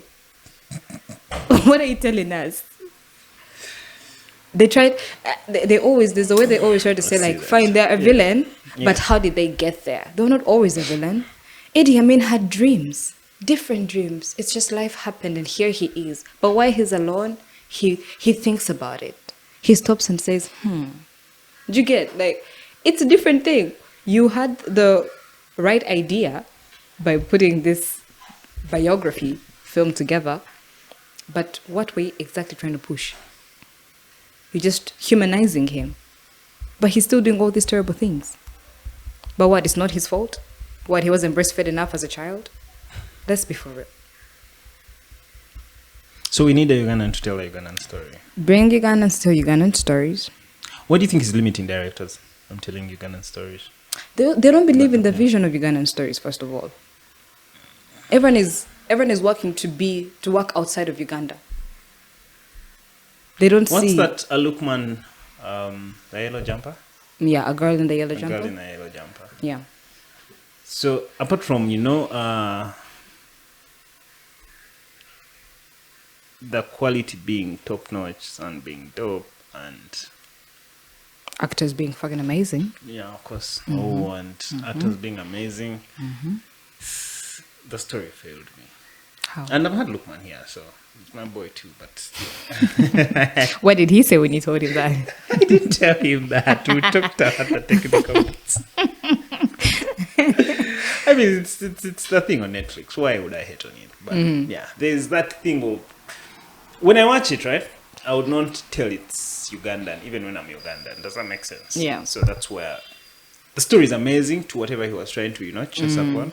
But if I'm Ugandan and I'm excited to have a Ugandan thing on Netflix and I watch The Girl in a Yellow Jumper, I will not get the story I want to depict from Uganda. Yet Kenya does it in whatever they're doing. Yeah. But then also because I think, like I said, these are the realities of the life that they live. So now, like Kenya, did you watch Sense8? Sense8. Oh, But I'm gonna watch so nice. Sense8. You need to watch it. Oh my god! TV show series? It's a series. If I had time, should I give you the synopsis? Okay. Okay, it's your good now. Just it. So, obviously, about 8 people, randomly thrown in different parts of the world. There's India. There's, I don't know if it's Japan. There's Kenya. There's US. There's a bit of Europe. I don't know how they're intertwined, but basically what happens is, and they all have like different jobs, they're all leading different lives, but whoever you need in that moment is going to show up for you. So if I'm being attacked, the Japanese, right, or the Asian lady that fights, she takes over my body, and so I fight, I beat these people. If I need something, like that's how it works. It is crazy, but the most interesting one, when one of them is Have having you seen sex. behind? When one of them is having sex, all of them. So it's like one giant orgy, one giant. Like, but then, like they will just randomly. I need to watch that. You just said Right. because like it's like if you get the feelings, then all of them are Everyone getting gets the the feeling. feelings exactly, and they all have partners. So what happens to me if I get the feeling when there is no partner around me? Why are you Oh, getting it has feelings to without a work. partner? Because you like someone has got. Oh. Yeah. Oh, okay, because of the whole thing. Yeah. I don't know. I don't know what you do. Grab a sock because everyone else is living it up over here. There's a similar It's story to huge. that. Is it Behind Her Eyes on Netflix? Well, That was they that do was the eyes twisted. thing. That Yeah. was twisted. That was a short film, but yeah, Sense8, fantastic. But anyway, like, if you see Kenyan film that has a lot more action with guns and all that, that's just the reality, honestly. Yeah. But now when you look at a girl in a yellow jumper, how they Lookman really likes like creepy, not so obvious things, right? I just don't think we have a serial killer that we know of Yeah, no. here, right? But they are. They're there. Because living on the street actually would show it. You know, one day this guy's telling you the murderer guy, he would randomly just go and, kick guys and come back, smoke weed, do it. Just So they would arrest him, but somehow police, there's politics around police. It's so fishy, yeah. right? So he'd be like a standard burglar. So the government needs him to break into big people houses or some shit like that. I don't know if it's the government that needs him. So Katerega. that, exactly. But it will still not, go to like serial killer. Yeah, kind of thing. It's just I think that's just a lot of work. Yeah. But however, obviously we have like stories of cannibalism and massacre and all of that. So there's a way that we can. Just to say, okay, fine. The issues cut There's across. Bamulia soccer, but I don't think they're existing yet. The issues cut across. Every country has politics. Every country has criminals. These are all standing, but how we are trying to make our politics like Western politics is where the failed. That's where the disconnect is, for me. So yeah, I think what makes That Night in Kampala exciting for me is because it tries to portray what's happening with the big guy and his son and, the mayor situation, right? Yeah. I like also the twist in the names where the president is named Lukwago instead, then the mayor is some other character, then Avenger is the direct correlation with the president's son, because Avenger means Mohozi, meanwhile. So yeah, how he does it was really genius. Yeah. I'm excited to see the thing. But yes, what are those stories you feel have been skipped, and how would you tell them? So like I was telling you, Bamulia Soka, I don't know if the tribe is still existing. There's a tribe where your first child, if you marry from my tribe, your first child is eaten. There's actually a whole song around it. I'm failing to compute this. Yeah. They eat your What first do you child. mean? Like eat your first child. I carry to term. Give birth. That's the thing. You're supposed to know what culture you're giving birth for. Hey. Yes. You don't just go and give birth randomly. People have principles. People have cultures that need to be respected, but that would be a story. That is a story. Yeah, That is a story, and that's that's and actually I really, think really. another extreme story that I know of is the twins in Nigeria. There was a period where twins were being killed because Even here, there's like that whole myth around Abalongo yeah, and Abalongo and what and Okubalula, they would like Bakocha. tie like a thingy either on their arms or their legs. When they come back, if they come back with a scar, then they know that it's been they've reincarnated. It was crazy. Actually it's more crazy how many people died out of sheer ignorance because the twins were just something that they'd never seen before, so they automatically assumed it has to be some kind of curse, and they weren't aware of like certain seasons in at a time. So if you for some reason have twins and it's like a drought season or famine, it's like you're the bad luck, so let's give the kids back to the gods, and then maybe the gods are going to give us sustenance or give us food, which is ridiculous. So many people, there were so many senseless deaths just because there was a lot of ignorance at the time. Like, why are you killing albinos? Like, you're clearly not aware of like skin conditions. Do you get? So now we have a lot more information about certain things, but man, people before were catching bodies left, right, and center. The other reason, though, I attribute that for is I kind of feel like Ugandan directors are so much exposed to Western cultures than they are exposed to our own history. There's that gap, right? Yeah, huge. Guys don't really understand Huge. their own cultures. It's still surface for them as well. Even when they see an action thing in like a Ugandan film, they'll be like, "Shia, I was a Swazi nigga." Like, Truly. why are you putting me against Arnold Schwarzenegger? Did you get? Like, we have such deep-rooted conditioning around receiving our own people, our own work, music, film. We have such a deeply rooted condition where we were told, like you were saying, oh, I was in a cool school, so it was no longer cool to watch Ugandan things because it's like everyone is like, ew, what are you watching? Top TV? Like, what do you mean? Or even as extreme as being punished for speaking vernacular. I know. You're wearing a sack because you're speaking your language. Like there's a huge barrier of shame that was put around, and it takes people to be very intentional to say that I am going to break through this barrier and approach this differently. But people are very comfortable. People are creatures of habit. People like what they know. This is what they have been told. This is what they also believe. So the work is the Lord. The workload is a lot. Also, don't you feel like there's like the culture of storytelling is non-existent here? Like our parents don't sit us down to. We know of this from like the storybooks we grew up on, but like you grew up with storybooks. Yeah. Hey, mama. I mean, that's why I'm podcasting right now. This content stuff is still sad. But so yes, like parents don't sit us down to tell you they're bringing their stories, like the depth of it all, right? You'll know surface things. There are things that are constant and consistent in all households. The girls will be in the kitchen trying to wash utensils, but that's really, really basic. The moment you step out of campus, you leave all that behind you. But there's no like bridge of roots of right now. If guys will just intermarry, there's no like preservation of, okay, there's a reason why you don't just go and marry here, because people don't take anything culture serious. Do you also feel like people would be bored by our own stories? I don't think so. I have a different experience.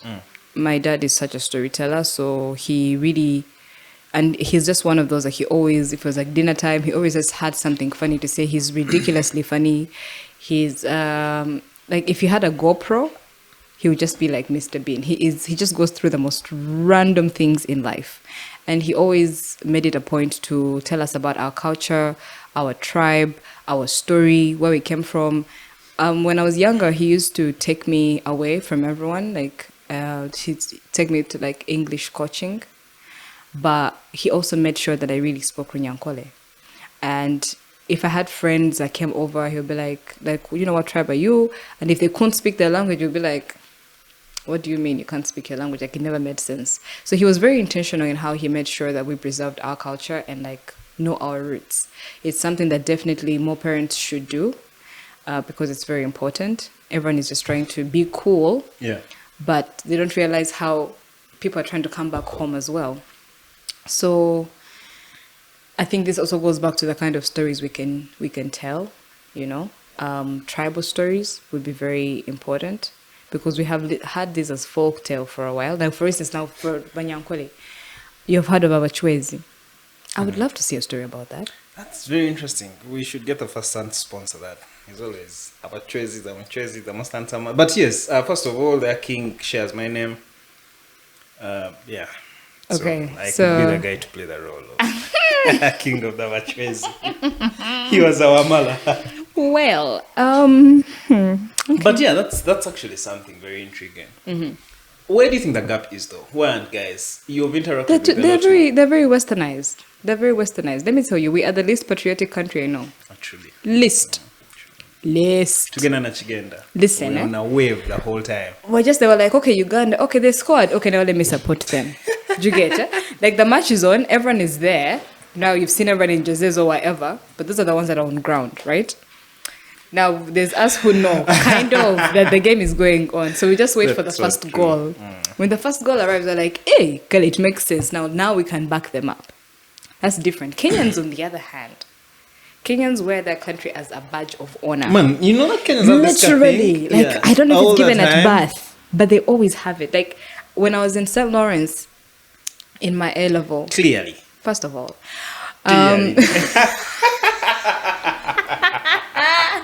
You judgmental fuck. So I was in the French campus, Paris Palais, because I was doing French at the time. The Kenyans there, like, we even just how they carried themselves. Like, it was a obviously all the other campuses as well had people from different countries, but I would definitely say that Paris Palais particularly it was a bit more diverse. And these guys always had like cocoons, right?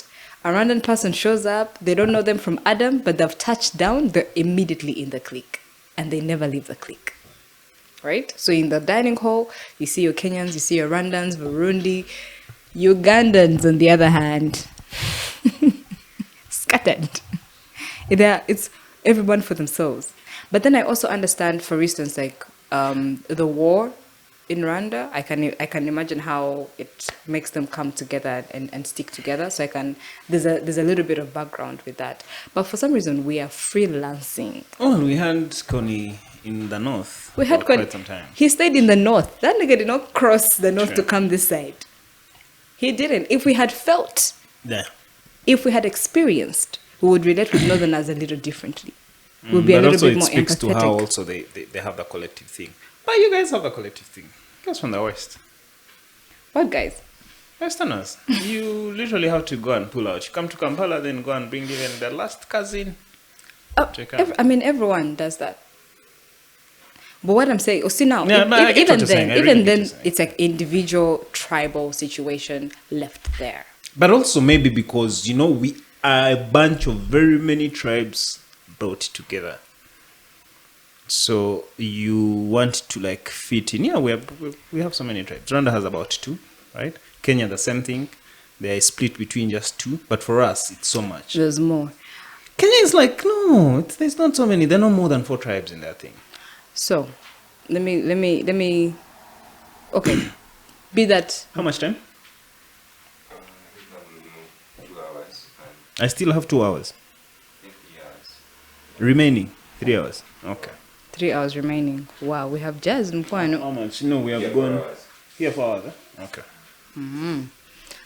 The United States of America is the example I'm going to give, right? This is an interstate situation, multiple states, okay? But they're organized in their governance, in just how each state stands out on its own and whatever, but they're still united. The United States of America. We have many different tribes, but it's everyone for themselves. There's no point where it's a united front for Uganda If there's a battle with Baganda are going to. If it's Banyankole. So that's what I was trying if to it's- explain to you, because we're a bunch of very many divisions. I'm not saying it's We impossible. can't. It's not impossible. But it's every man for themselves. It's just not impossible. It can be done. But these are things that, wow, it's going to take, my God, it's going to take so much time. Take, for example, our music, right? You guys feel some type of way about our music. From the DJs who play in the clubs, they would rather play for you CK the whole night. CK the Nigerian? Yeah, they would rather, do the Nigerian, yet there's really beautiful music here. We have beautiful music here. I feel like we have also struggled to identify what our genre is. And we don't have like a sound, but that should be a cool thing, right? That should be a cool thing, but instead we have been disadvantaged by that. And now we just want to go with the flow. So you find a Ugandan doing a song but with an amapiano beat just so it can be played in a club. Or with like a Nigerian beat just to be played in a club.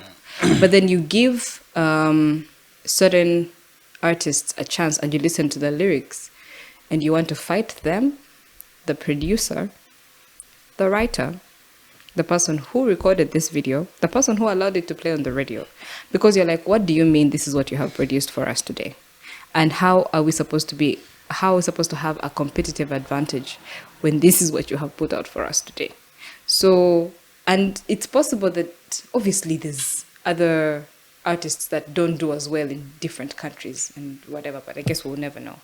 But when it comes to our music, sometimes it's really hard to support our own people because it's like, you're seeing what's happening. How is this what you've chosen to sing right now? Because everyone is looking at right now success. I want a hit now. They play it in the club. They use it on TikTok. It's also like the short dreams that they have. They don't have foresightedness. Because I think here it starts with the short dream. You don't see intentional people, right? The more curious of, they've curated this type of genre. You don't see a lot of that make out. But you'll see a lot of alien skin. You'll see that pop up. You see overnight success. By the way, even in businesses, you'll be like, guy comes with Spotlight dry cleaners and he has 13 branches in the same vicinity. Then they start closing down after like 10 years maybe.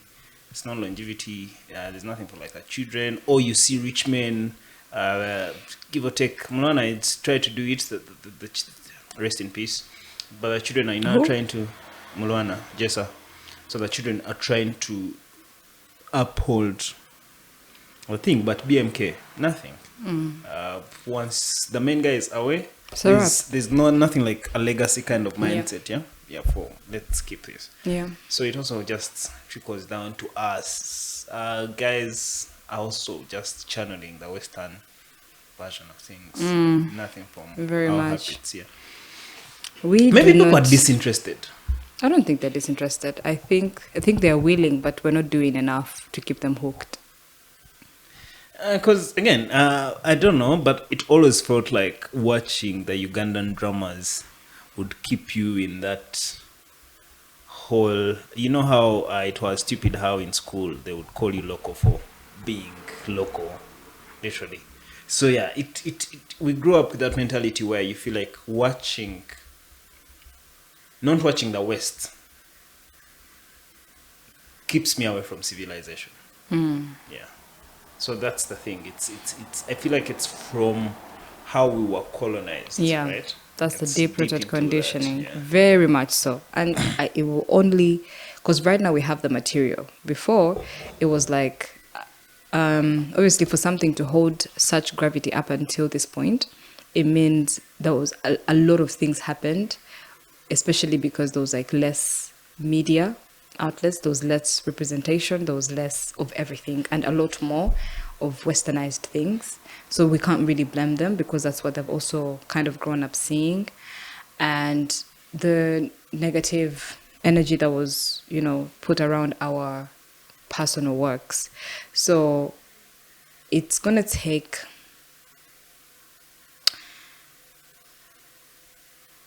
a lot of intentionality.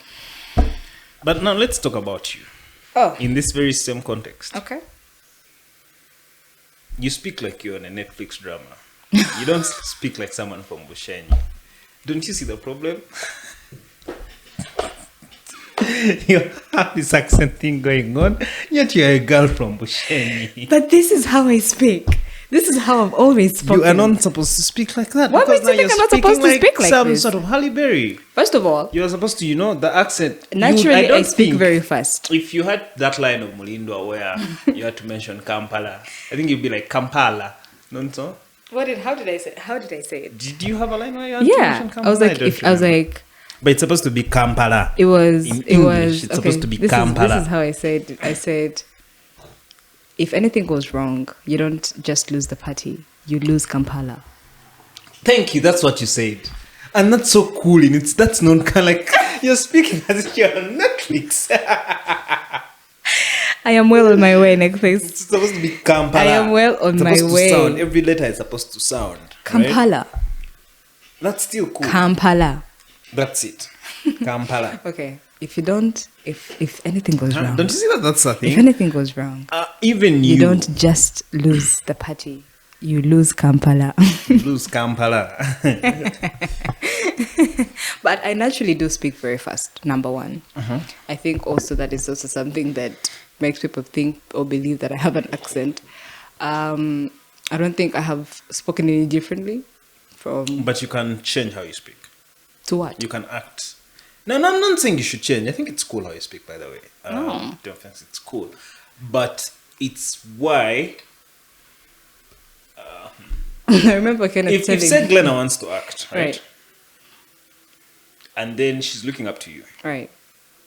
She's not going to adopt to the Ugandan nature thing. Okay, it's a big indoctrination. It's just not you or she's looking up. But I learned how to speak from movies, by the way. So it's not school like taught me my English. No, I learned how to speak from movies. I learned character from both music videos and movies, right? Because there was like a definition of cool, what the cool kids want at school. So Right. you'd come back home and consume that. Let me watch 18 Wheels of Justice because no one is going to talk about Katol Boma's drama. Everyone is going to talk about what they have on DSTV. I didn't even have DSTV. DSTV was, we got it after some time, but my other friends had it at their home.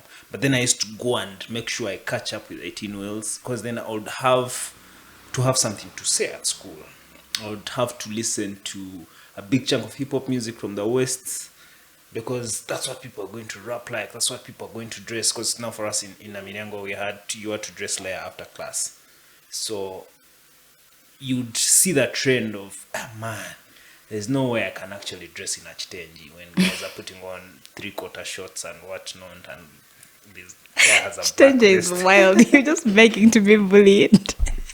Begging That. for it. So there's that, right? But now people like you Oh. who understand this dynamic, why don't you go back to the roots What route? and to the heartbeat? Why don't you go back to Bushenyi Mm-hmm.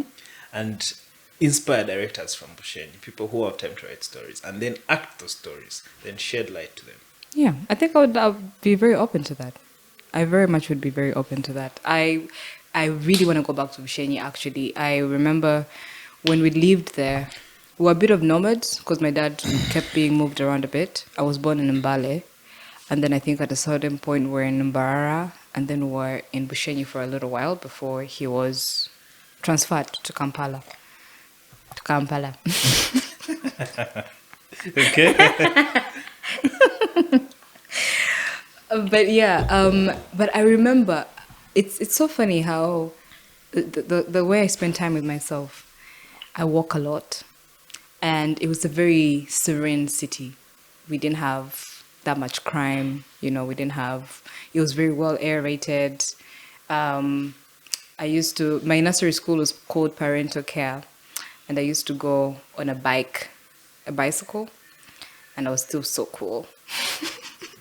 So I took my bicycle to school, and then we had this huge church called Greta.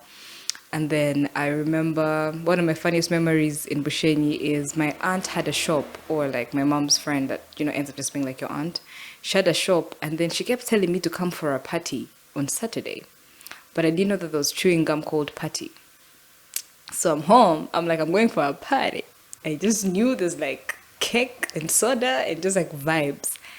When I tell you I dressed up, socks, to go for a party. I get to the shop and this chick hands me 2 pieces of chewing gum. cold party. I was so sad. I was so disappointed.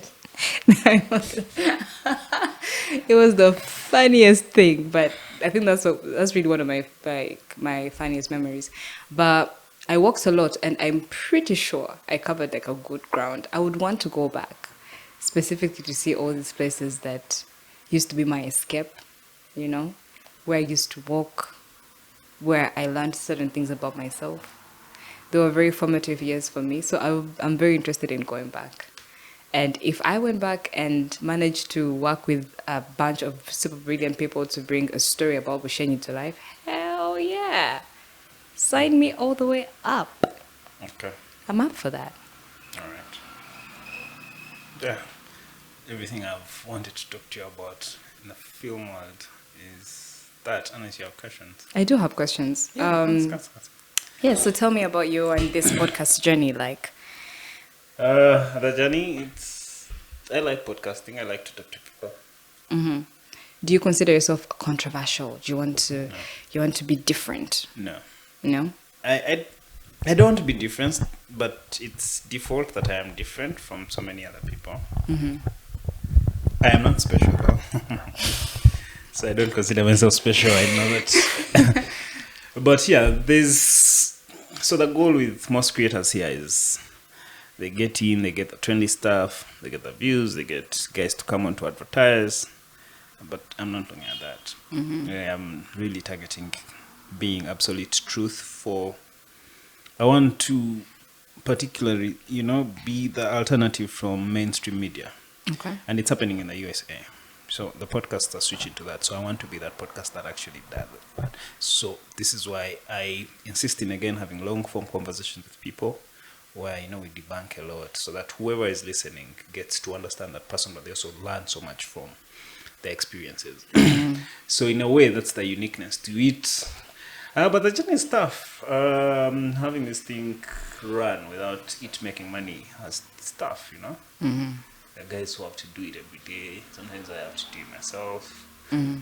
But it's easy, but also it's a glamour to the studio. So many people approach me to do the same for them. And the team. Yeah, but also the team is a bunch of my friends. I've typically had friends and family for the time. Biggest investor is also family. Doing that with him feels dope. So there's that peace and comfort I get when I'm just here. Yeah. And seeing it through, because of the podcast, we can now do movies. Because if we had not done the podcast, we would probably have given up in, creating this whole thing. So just seeing it through because we started with just one Canon camera over time. I think we're doing this in Changi at Bellwether at the apartments, staying there. So we start like that. Ken stays some crib next to the Bellwether apartments. There at the apartments. Then we hang out. It was COVID time. We get to hang out. I'm like, what should we do in this time? A bunch of other friends. The guy that acted Mugoya was also like people who started this podcast. And some chick called Debbie. So yeah, we sit down, we talk about it, like, we can start a podcast. Then we start, guys break off one by one. They couldn't. It keeps me and Kenneth having conversation with each other.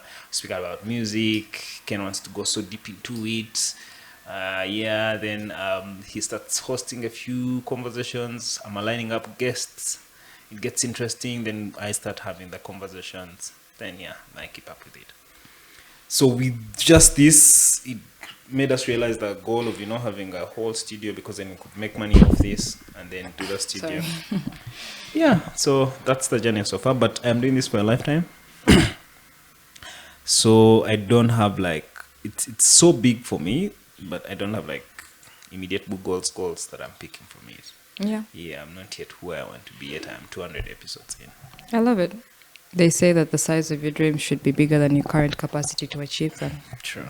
Yeah, so it's a lifetime goal, and that's good enough. You said you have podcast equipment. Why do you have podcast equipment? While I was working on radio, I had... How long were you on radio? 1.5 years. Why were you only there for a short time? I wasn't paying? Well, they had a similar idea to what Energy is doing, but they were not fully committed to it. So it started as it was supposed to be I think very similar to what Next did and what Energy did. The visual thing. The visual thing. That was I believe that was the initial thing. I feel like we ended up in a crossfire of Fat Boy and leaving Sanyu and what that meant, and him trying to prove that, you know, he can do something better. And then so we were just raw talent, and we just were caught up in this chaos, this little power play that was going on. So it became very toxic at a certain point. But when it comes down to listenership, no one was listening. And the only shows that, you know, were kind of promoted more were his and Crystal's. Every time I asked for numbers, because I'm that kind of person, I like to audit myself. I want to know, how can I better myself? How can this show be better than the other? And every time I said, you know, what's my numbers? What's my feedback? They never really gave me anything. He would just say, just aim to do better than you did before. It was also a pre-recorded show, so over time it was not current. So if I recorded on Monday and I recorded for like 3 days up to Wednesday, and there's a bombing on Wednesday morning, my show is going to sound a little like, hi guys, I hope you had a fantastic day. And we'll just be mad. Exactly. Least, yeah. Exactly. So later, when management changed, I think there was one person that later joined us, and so when I asked them for listenership, I think they told me it was like below. It was below something. It was really low, and so I got very demotivated because I was like, and I had been doing this for like a year and some. So for the fact that, and people would only kind of know that my show is on because I would market very heavily for myself. So I would record my opener and I'll make sure that I post it all over just to say, okay, guys, like switch, I'm now on air. Do you know what I mean? So it just became so much. I was putting out so much and not getting back. So that's how that. Why didn't you get back into the game when Next and NRG all the likes? I did. I did try with Energy, but politics. Okay. I did try with Energy. I had been given a morning show. We had discussed everything. And then, boom, somebody else took it. I was like, oh.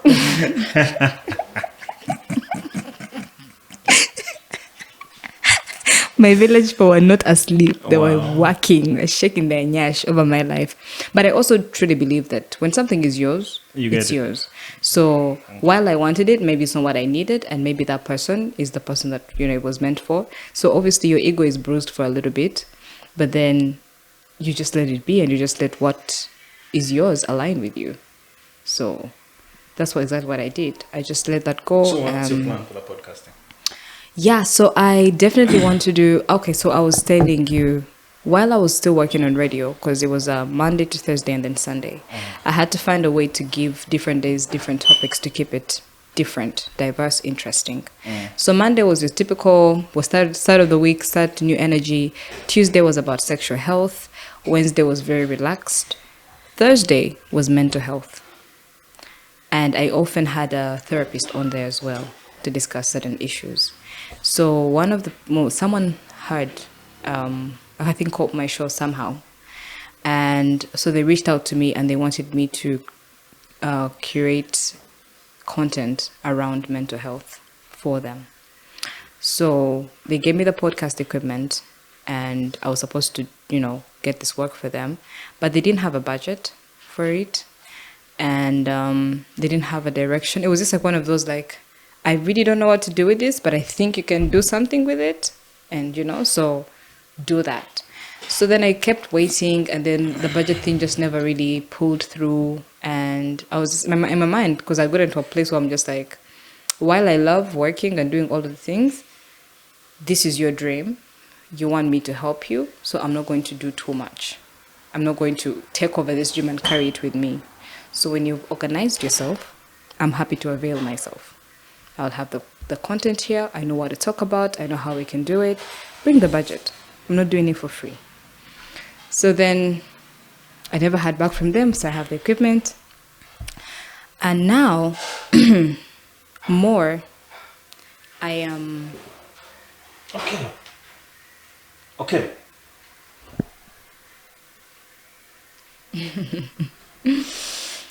So now I feel like I am getting back to that place where I look at my life story and I know that it's going to help somebody.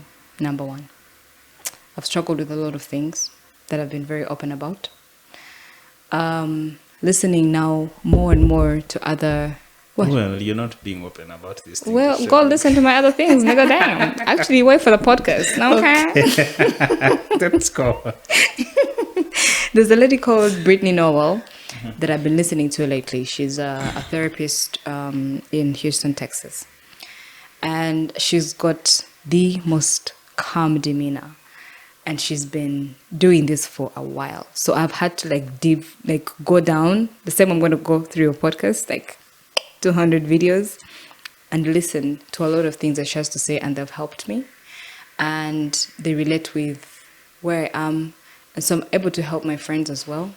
My friends are very comfortable talking to me about a lot of things. We have a mental health check-in with my friends. We just drop a mental health check-in. How you doing? It's like a monthly thing. How you doing? Talk to me. How you feeling? So now I've just come through a very... I wish I had friends like very yours, because my friends are just bogus guys. I mean, I can add you to our friend group for a small fee. Sure. And not a fee. Membership fee. But I went through a very intense transition in 2022. I lost everything. Everything. What does that mean? Everything. You have life. You can't lose everything on your life. You can say that. And we like to say, as long as you're alive, but at what cost? Listen. All the life that I had known, everything I had put together for myself, I lost it. My home, my jobs, everything. And I had to come back to my parents' house. And I struggled with that transition because it was very important to me that I have those things.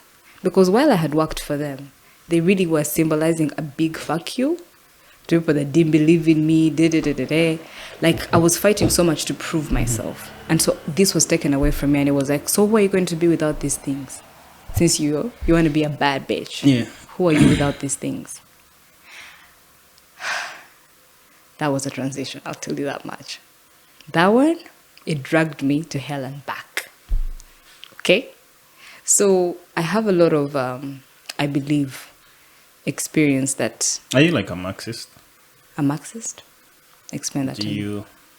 Are you attached to so many material things? No.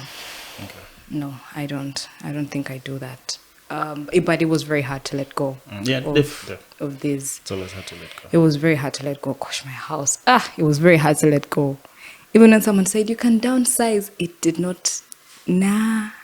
I was like, no, that's not it. That's not where I am. But I just had to reconcile my feelings around why these things were important to me and what they meant to me. So I had to get to a place where I'm enough as is, and everything else supplements. Not that all these things make me feel like I'm enough. So what I want to do with my podcast, what I want to do is share a lot more of my life story, relationship, mental, financial, relationship with my mom. How is that? Shaking. But we go going. So you want to do like a solo thing where you sit and share to us? And Yeah. listening, right? Well, I definitely want to. I'm open to having guests because you can't always just talk to yourself. I'll have lives, set up a live for answer a few questions here and there. Stuff like that. I just want to be able to... I was having a very intense conversation with my friend the other day. When do you intend to start? Oh, that's a very good question. Do you know what it was? The moment you guys said, we have this space. And we meant it. Yeah.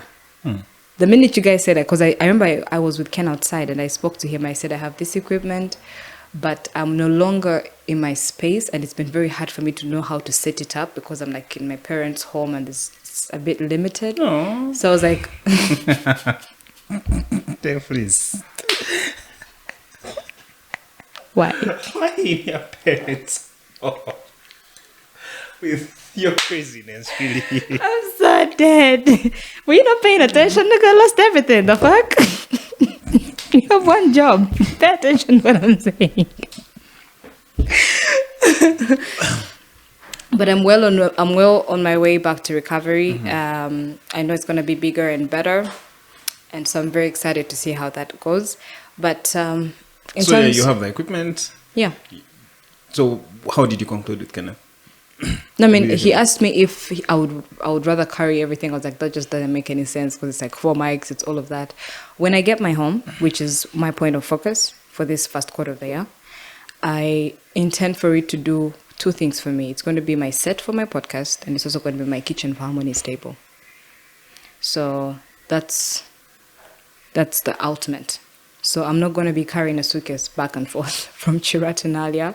Super glad that you have all this equipped. Yeah, I think you can. But if it's the solo thing, why don't you even start it like tomorrow? Okay. We can do it. Spot. We can do a tester. I feel like that marble ground, no one has used it. Sit down there, jazz your things. The studio is open 24/7, by the way. You guys don't sleep. There's someone to protect it, but most of the time, either I stay long Anyway, creatives hours are so mad. we don't have like a time. You don't have like a dedicated time to come in to do the work. As long as you get it done. So some guys come in the evening. What? Right now I'm working night because I hate the Chira dust. So I work a lot in the night, then go in the morning, then come back. Like Because of dust. Okay, dust, but also You don't have someone at home. That's one thing, but I also feel like 2024, right? We're in 2025. I wasted a lot of it in my coaches. What do you mean? Like I could take a lot of time to sit at home. How is that wasteful? It's not, but it made me feel so lazy, right? So right now I want to spend a lot of time doing things. So when I'm here, I do more than when I'm at home, because at home I'm going to get high. I am going to pull up at Evans, get high again, and watch a lot of YouTube. Because again, I'm a creator, so it's not bad for me to like watch YouTube. I like to watch so much content with Evans. That's literally what I'm doing, because I also create his content. I shoot it, I don't edit it. He does the editing and so on. But he also shoots most of his. So we're always just brainstorming ideas. We did that a lot in 2024. But then it kept me so much in my coach. So now I want to keep this up, because when I'm here, I am engaged. I have to do administrative work. I have to do my personal things. Then I get to push out a lot of work out like that. Yeah, but business slow. But yes, you're saying something before I interrupted. Rest is very misunderstood. I know. Sleeping is one of the most important things in life. But people take it for granted. Yeah, but then also there's seasons. I think we do everything we're supposed to do when we're supposed to do it. Yeah, but I also feel like because I just made 30 years, so it had there's in my mind like, there's so much. So you don't want to end up overcompensating. You don't want to end up overcompensating by doing too much because you think you rested a lot. So it's a very big misconception. What you needed to do in that season with that period of rest, you did. Now that you're here and you're working, this is where you are. Those are 2 different things. They don't have to be mutually exclusive. Those are 2 different seasons. So when you rest, you rest. When you work, you work. Yeah, I think now I'm in the phase of actually working, right? Yeah, working. And so don't say you wasted it. You wasted nothing. True. Yeah. So that. Remember, it's now your go. Me, I shut down my laptop. Hey. Laliana Mkwano. But this was really dope. I can go for hours and hours. And I was telling you about my friend recently. She's in a very toxic relationship. How toxic? They're fighting? It's emotionally abusive. Yeah, I know. Yeah, That's so those are the worst ones. I was in a relationship for 7 years. Okay. Yeah. So actually, why I go on the street is because I was in a relationship for just 2 years. Then, the breakup was so bad. Not like so bad, but I didn't expect it to happen. Then it just struck me down. But because I was very, very hell bent into these family things, I grew up seeing my dad, being a loyal family man. And so I tried to embody that. Then it failed. Then I felt like I had failed completely. Yeah. So then I detached from the world and went to the street. It's not like I didn't have options. I know. I mean, stay in Tinder space for me, but still I detached. And it was very helpful that I was on the street for 2 years. Yeah. Gave me a very, very big perspective on both, wealth and poverty, to like understand that line. To just know that people who are wealthy don't even have money, they're just a bunch of people who have understood character, and yeah. So you learned the lessons you needed to learn from that. Yeah, I Now- learned so many things. Street See, smart. what happens is hurt people hurt others. The cycle continues. Okay? Somebody gets hurt and they never let it go. And it's going to be their armor, and it's going to be, I let my guard down once, and that shit hurt so bad, so I never want anyone to see this again. Now, in her case, she's emotionally unavailable, giving her heart to another emotionally unavailable person, and then wondering how they're somehow not qualified enough to hold her heart properly. Okay? She's fully aware of the situation. She knows that this is not her long-term plan. She's comfortable with the patterns of it. She's comfortable with, what's the word I'm looking for? Like, I'll just say pattern. We are creatures of habit. We like what we know. So she doesn't want to break away from that, because that means that takes away, she's going to really be lonely. She's scared of what is on the other side of her not being in this situation. Now, they got a bit of a conflict. So Are you speaking instead, in third person? no, This is about you. instead, it's not about me at all. Instead of her now working towards who she wants to be or what that future person looks like, she instead decided to be this like little toxic person. So I meet her, and we're catching up, and I'm like, so what's going on? And she's so excited to tell me about like all this attention she's been having from like 3 different people. This one is buying her this one is doing this, and I'm just watching her. And she talked, and I was just laughing, and I was listening to her. And then I said, so are we going to use this as an excuse to be even more toxic? Like, I just want to know what your plan is. Because technically, a honeymoon phase like, 3 weeks? So for 3 weeks, you're all And then excited what? about Yeah. each other, and then what? And then they leave you too, and then what? Then you start to not feel enough again? Like, be fucking for real. So I gave her the night.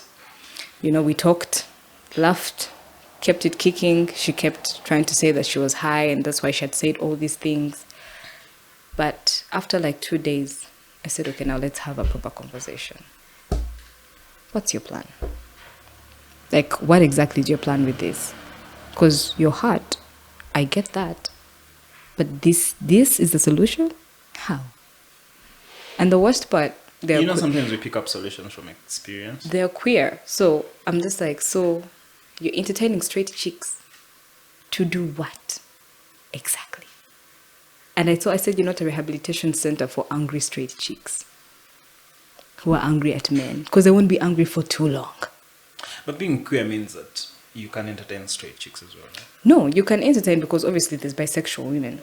What I mean is, like, there's a particular I get you, yeah. people that goes for specifically straight chicks, and then it becomes like a whole thing.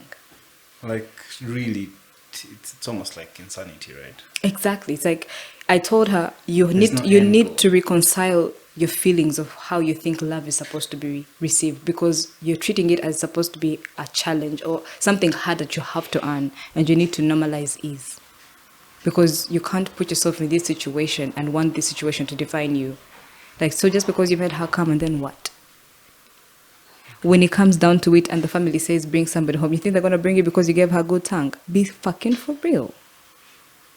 Protect yourself. Don't avail yourself that much to people like that. So it's like you need to get to a place where you love yourself so much. And when you love yourself so much, it's going to determine your standards. It's going to let us know. Because I told her, I think I asked her, I was like, how did I say it? I have it here.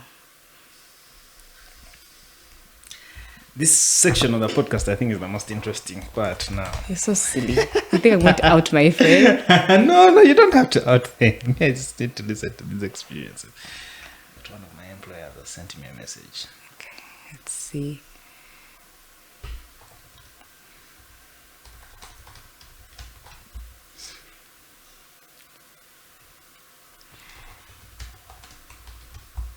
Okay, so the question was,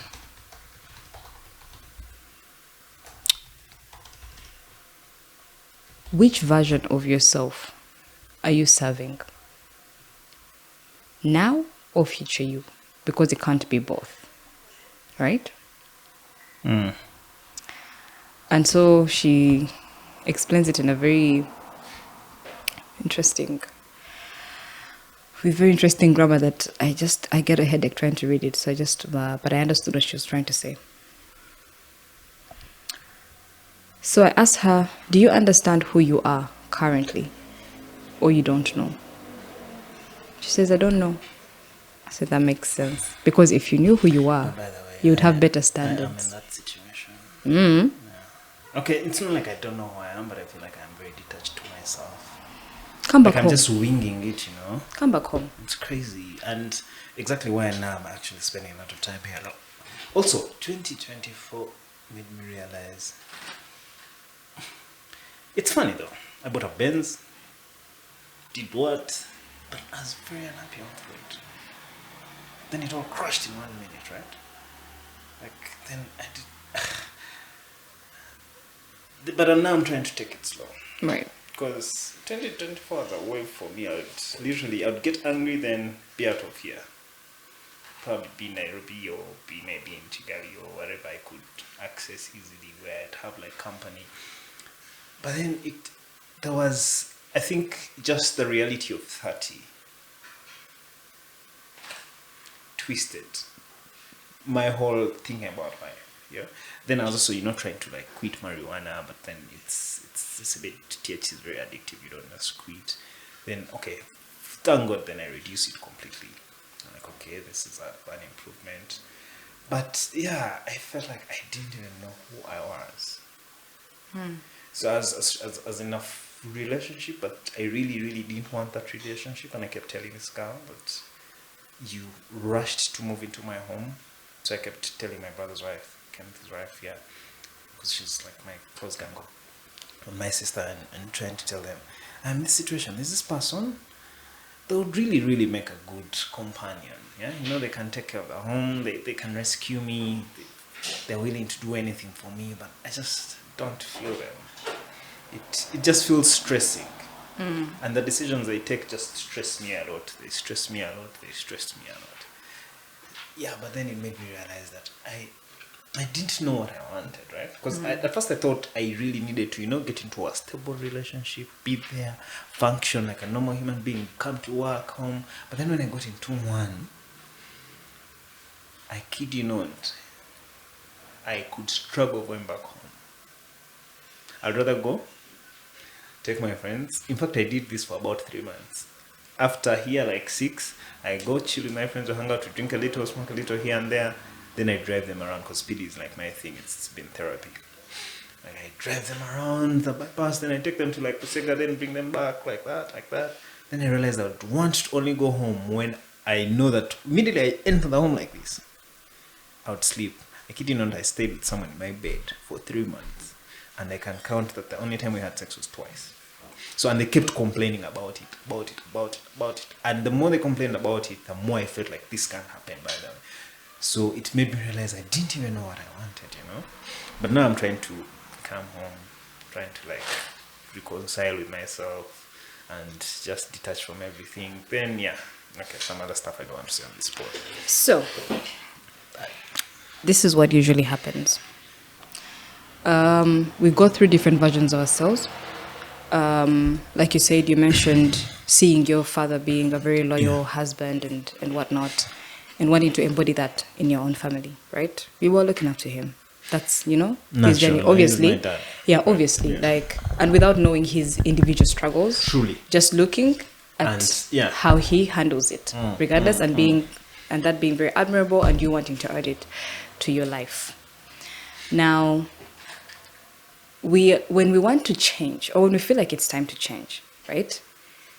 We always want to get rid of the version of ourselves that we are, because naturally you're outgrowing it. Yeah. So some of the things maybe you didn't see before, you're seeing now. Maybe I smoke too much, but before you didn't realize, okay? But now that you're in the season where you're going to transition from it, you're aware. I smoke too much. I should reduce on how much I smoke.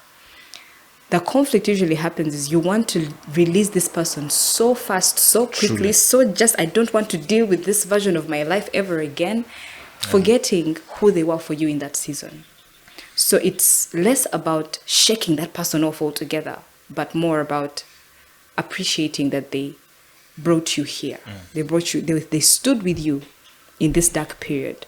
Now they can rest because a better version of you has emerged. Yeah. A better version of you is here. You know better. You have grown. You don't need all of that. Who you needed to be then is who you are. Now this is where you are. I always say we don't always know. We don't have all the information we need to navigate life as we should. We are only given little bits as per the season we are in. So it's just to make sure that the feelings you have about your old self don't affect your new self. Don't be embarrassed of that person. Don't be ashamed of that person. That's who you were for a little bit. And it served its purpose. Yes, they're not coming with you in this. Feeling of, I might have, and you just can't ignore it, you know. I might have been at a certain level, but because of the person I've been, I'm not there. Once you recognize that, then trying to reconcile with it and, you know, accept it. Acceptance is really hard. We keep thinking about our future selves. Yeah, and forget. But we're here right now. Mm-hmm. The future is not promised. It's a fact. You can know what you want to do in a couple of months, but there's actually no guarantee that you will do it. Who live with some sort of promised future live better? No. With that mindset of, you know, I'm planning for a better future. I want to be here. And they work towards that. It has its pros and cons. You obviously need direction. You know when you fail when you've tried. Yes. But picture this. I want to give you two different scenarios. Number one is your atypical person goes through primary school, secondary school, university, gets a job, gets a wife, gets some kids, gets like a, you know, that's a straight line. Along the way, this is all they've known. Along the way, shit goes south. Right? Mm-hmm.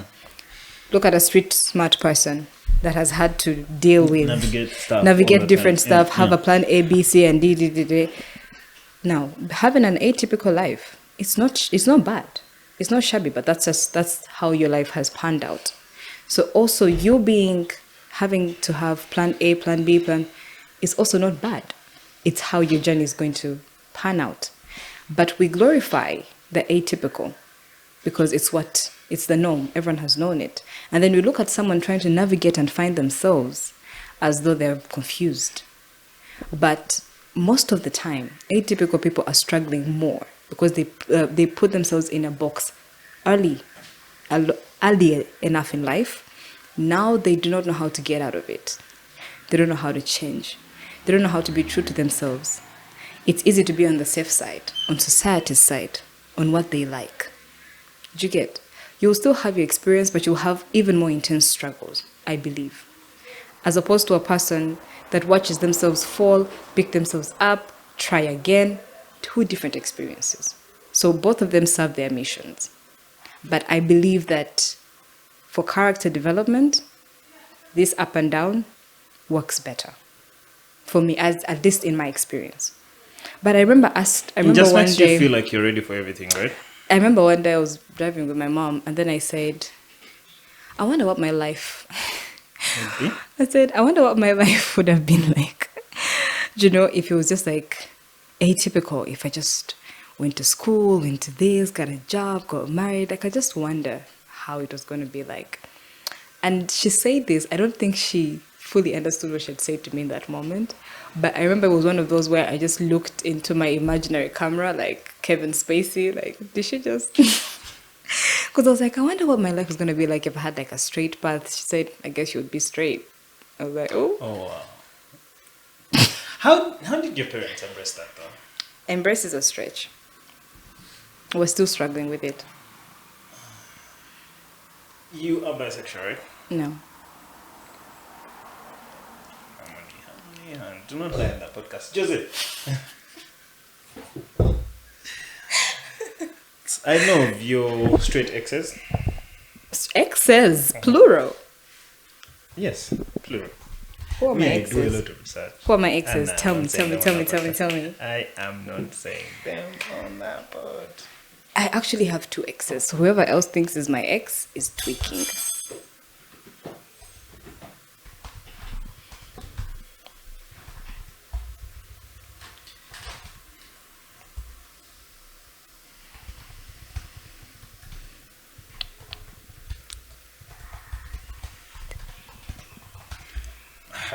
Okay, that put me in another project, so I think I can get some money for. Ooh, money. Okay, yeah, so yes, what happened? Okay, so huge disclaimer. As much as So there's a part of your life where you are some sort of tomboy, right? some sort of tomboy. Yeah. No, me, I do my research. I'm almost curious. Actually, tell me. Then you date men.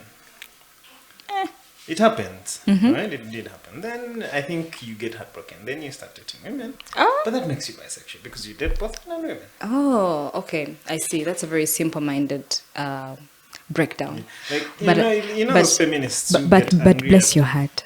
at Bless your heart, my darling. Vanessa. I think she was in the kitchen. okay. Yeah. When I see someone passing. Okay, so Do you know more? Huh? yeah, I wouldn't mind. When did you first finish that? Like a gallop. Did you put something in it? Nah. It's just that I want them to do like one returnant, but no one is coming. Joseph.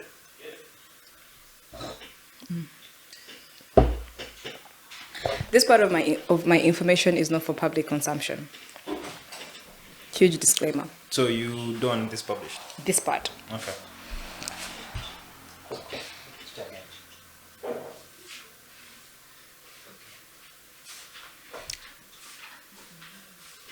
I have known that I'm queer as young as P2. Okay. My life, not The yours. good thing we're at 3. So it would be easy for me to cut this off. Yes, let me tell your story. As early as P3, I would say. I knew that I gravitated towards women early on in life. I did not know the term lesbian because I'm associating it. Like, where are we going to get the word for starters?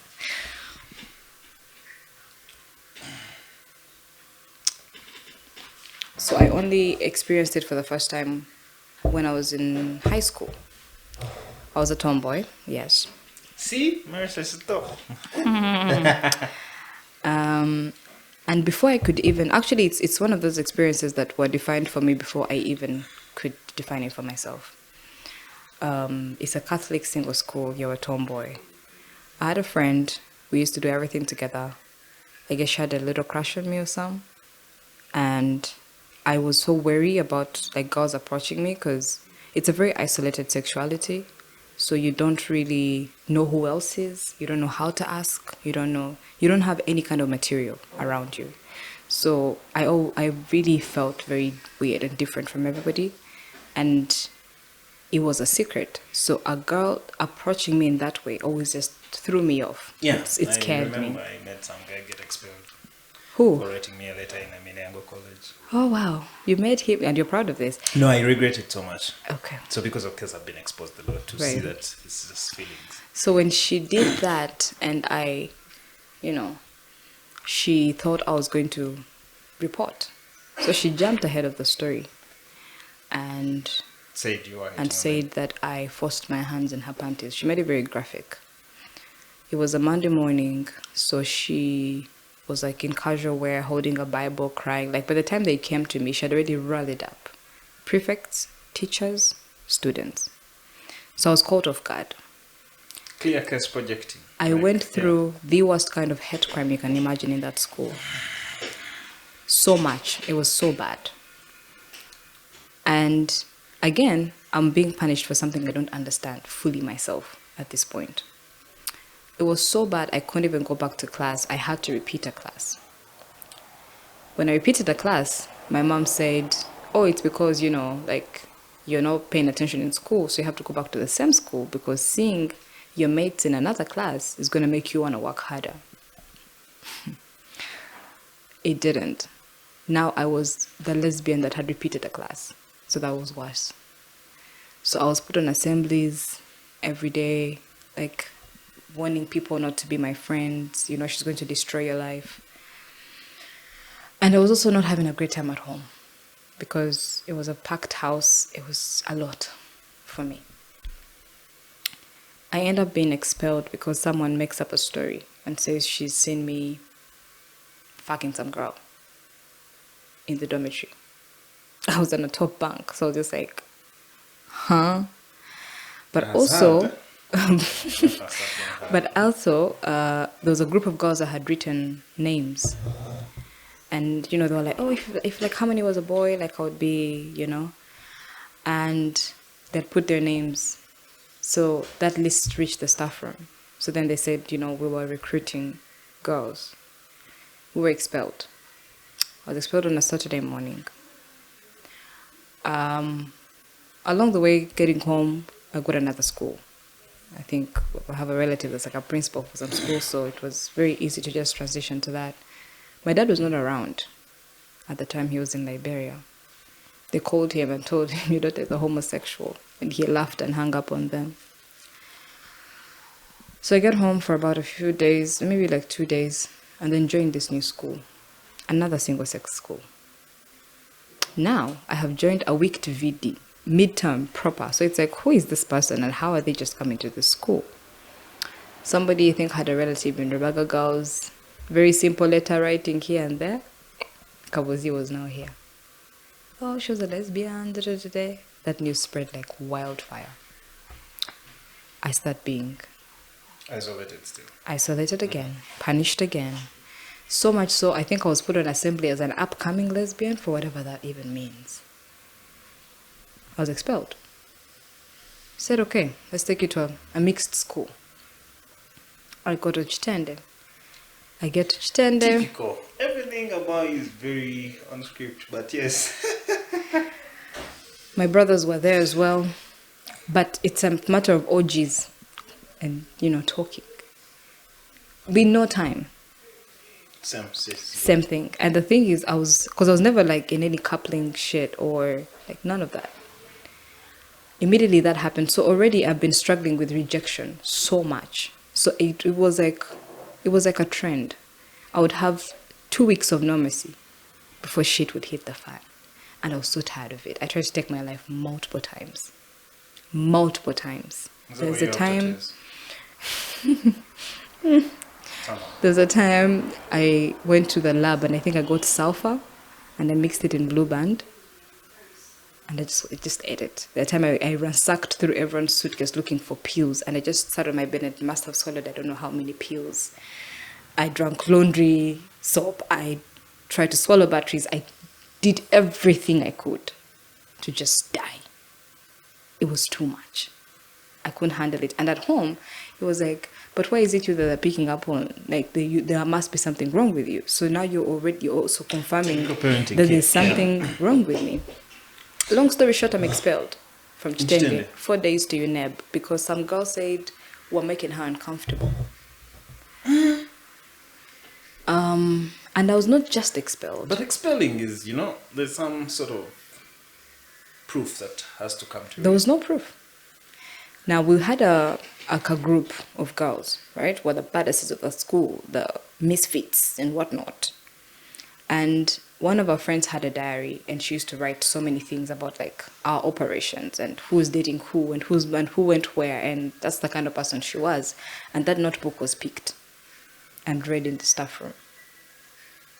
Now, for us, someone had already sent a letter and said, these girls are making me uncomfortable. I was not just expelled. I was publicly beaten. My hair was cut off bald. I was transferred to a senior 1 dormitory. Just. You should sumo Indo. What nonsense is this? That man slapped me. I will never forget it. And then, we're still expelled.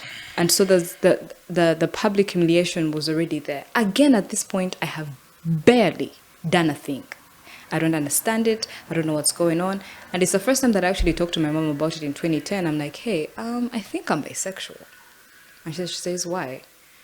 I'm like, I think I like girls. Some I like guys. Like, I don't know. Okay? Again, at this point, I'm feeling like it's safe because I'm talking to my parent. I don't have more information than you have, like, let's navigate this together. And she just looked at me and she said, I think at first she was like, I gave birth to you, you're not a hermaphrodite. I was like, that's not what I mean. So I broke it down for her, and then she looked at me and she was like, we'll pray about it. Typical. And she went home. Yeah. So I come back home in the holidays. I do some amateur searching on the web. And I think I put like girl kissing girl. And then I didn't clear the history. And it was her laptop. So she finds it. That's my shit, right? That's a Kanye West line there. And obviously becomes like a whole thing. And at that point, I'm not entertaining any guys. I'm just there. Mm-hmm. So maybe I would say senior 6 is when I get like a boyfriend for the first time. But it was easy in the way that he liked me so much. He liked me enough for the both of us. I didn't have to do much. I just had to exist. Okay? And... But how did you feel? About him liking you, So... It felt normal. Yeah. Because, like I said, representation. It felt normal. It felt like, okay, this is what happens, I guess. But we always had a disconnect when it came to, like, intimacy. I was just... Locked in, eh? I was not locked in. I remember he was actually very toxic because he hacked through my phone and my Facebook, and he just did the most. And at that point, this is when I'm getting a little bit more curious about my sexuality. Mm-hmm. So he threatened to just like out me with that information. And then in a strange twist of turn, I think when he realized, okay, I'm going to lose this chick, he decided to become supportive. So got me my first strap, took me to gay bars in Nairobi, Yeah. I mean, he liked to watch, so I guess that's that. But he also liked to be fucked in the ass, so I guess the strap just worked for many things. Anyway, it was a tool. It was a tool of aid in many ways. So then we're together, but then it was not shifting. So we broke up. And then the person I met afterwards, now that was a trip, because for some reason I kind of like didn't mind this guy, but my second person, I felt like they were too good for me. So I treated them as such. That was the beginning of the end. I changed everything. First of all, like on our first date, some girl just walked up to me and kissed me. And I was like, oh, and I was with him. I was like, oh, okay. Cool. So picture a life that you've been living with like a super sexually open-minded person, and now you've come and they've met somebody that is like so calm. And that's like our first date. Like we're just walking into the club and this girl just came and kissed me. I was like, oh. How does he take that? I think he was, by the way, I think he had like the best time. I think he was just so confused for the most part. He was okay.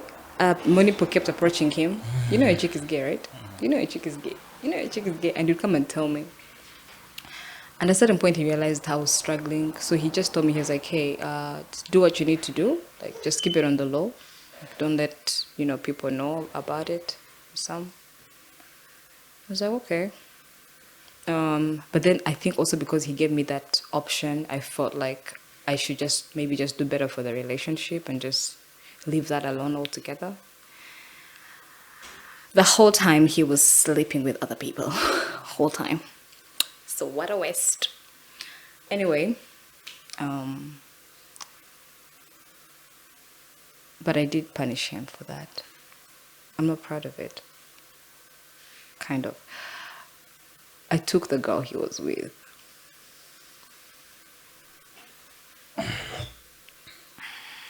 Man, this all feels like on Netflix. There's that thing I did tell you. It's called Eden. I did tell you.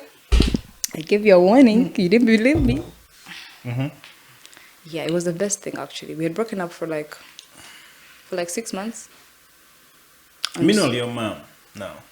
Oh, now she's relaxed because she's seeing a guy. This is the one I was with for 7 years. So they were like, definitely to the aisle. And then it failed. And then it broke. It was already like the infidelity, right? And then the trust was lost So why altogether. did you have a problem with him sleeping with girls, other girls? I'm sorry, why did I have a problem with my boyfriend cheating on me? In this case, you are not really fully committed to, the boyfriend agenda. You're just First of all, I was committed to my fucking relationship. And I made that decision. Listen, I was like on top of tables by the time this man met me. So I felt like I did a whole lot of confirming. But when he tried to play me, and I said, oh, this is what we're doing? Okay, let's play. And I realized how that affected our friendship even. Because his must have been a mistake, right? Mine was very intentional. Yeah. Mine, and what was worse is I didn't even go all the way with whatever. I just made sure that he could see that I'm capable of doing it. So, and I said to him, I said, what do you think you can do to me? I will multiply and bring back to you. So, in whatever, and I was very revengeful, but that was the way that I handled conflict before, all my life. I had to fight for myself. For the better part, I had to fight for myself all the time. So, watching a person that was my safe space put me in a position where I have to fight myself, I was like, no, we're not going to do this. We're not doing it. And the fact that I had given him, like, since we were not together for the 6 months and we've come back, clean slate, let's talk about it. Have you been seeing somebody? I was seeing somebody and this is what happened. And he threw a fit. Whole time he was seeing someone. And then he was very emotionally immature about it. Even when I said, be honest about your feelings about this person, he tried to kind of like sugarcoat, and you don't do that to me. I'm an overthinker. So, on top of that, they were still like on a low, I think on the side. I said, okay, bet, let's play. So I got her number on the side, chat her up. I figured she has a flair for the dramatics. So she played along, which was fantastic for me. But I remember at that time I had found out, I think that's when I first discovered how many other people he had been with. It was a random day. I think we were in the room together. And he was just like giggling on his phone. And then randomly I was watching ID Extra. And then I said, we haven't fucked in a minute. What's up? He got defensive immediately. I was like, whoa, there's something here. Okay. What's really going on? What's up? Attitude walks away. I said, oh, okay. Sherlock Holmes has to wake up. This is how we roll. Sherlock Holmes has to wake up. So Sherlock Holmes woke up. I went to the phone when he was sleeping. And I just put the usual prompts back. So your emotions are very active. Very much. Okay, but we'll get there. So I see all these things, all the people that he had told me are just a friend. Like, it was one of those moments, like, I needed to see all of these things. And for some reason, he woke up and I just kept looking at him and he was like, what's wrong? What's wrong? I said, do you flirt with people? Defensive. You also flirt with me. I said, Where about you? Relax. Do you flirt with people? I do. Okay, do I know them? Some you do, some you don't. Okay, who do I know? Quiet. Who don't I know? Quiet. Okay, let me throw some names out there. You tell me if you're flirting with them, okay? First name. That's Juba, my friends about it. Okay, cool. Second name. Okay, so hypothetically, if I went through your phone right now, what will I find? You can't go through my phone, breach of privacy. I say, okay, cool. Quiet. But let's talk about it. What's going on? I said, actually, you know what? Let's go through the phone. Shall we? All right. What do we have here? Is that reading? Oh, we go to Messenger. Let's go to Messenger. Let's go see what's happening in Messenger.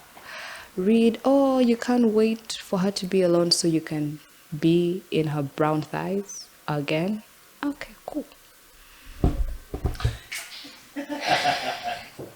Silence. Why would you go through that torture though? Silence. She starts Still, apologizing. What? I'm like, I'm going to bed. Mkwano. I had work the next day. I was working. Then I was working with Magic One, so we had You did that chef thing, right? we had a chef thing, Tokosa. Yeah, I at actually Legends. remember Tokosa. Yeah. So I was covering it. Yeah, I remember when the girl brought me the blueprint You to guy. do it with the villa. That was the night I said, actually, let's play. Immediately, I went for the chick first. And every single person who had ever said, chui, in my phone, I responded. I did not do anything with anyone. But I created that, I'm entertaining other people. So the night that he realized he had gone to watch Champions League at Panamera, we went together. I knew the girl was going to come. He did not know the girl was going to come. I went with my other friends. He was with his squad over there.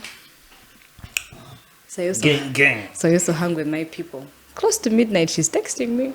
So I thought he was going to finish his game, go back. But he's still around. Some of his friends leave. He stays with one of his very good friends. Where I'm sitting, I have the direct. I can see the entrance properly. He's kind of facing me, but on different tables. And then she walks in. And I just look at them. So the friend goes, taps him, and then they immediately all look at me, and I'm looking at them. So I look at her. She walks. They're all wondering where it's going. She only says hi to his friend, and then comes and gives me a huge hug. I was like, oh, hi. His face. You achieved what you wanted, right? His face. And she had come with the brothers. I had a time. So nothing would go wrong. I had a time. He was vexed. At a certain point, he was sitting by himself. I went and sat on him. I was like, hi, are you having fun? I was very toxic. Thank God for growth. Anyway. I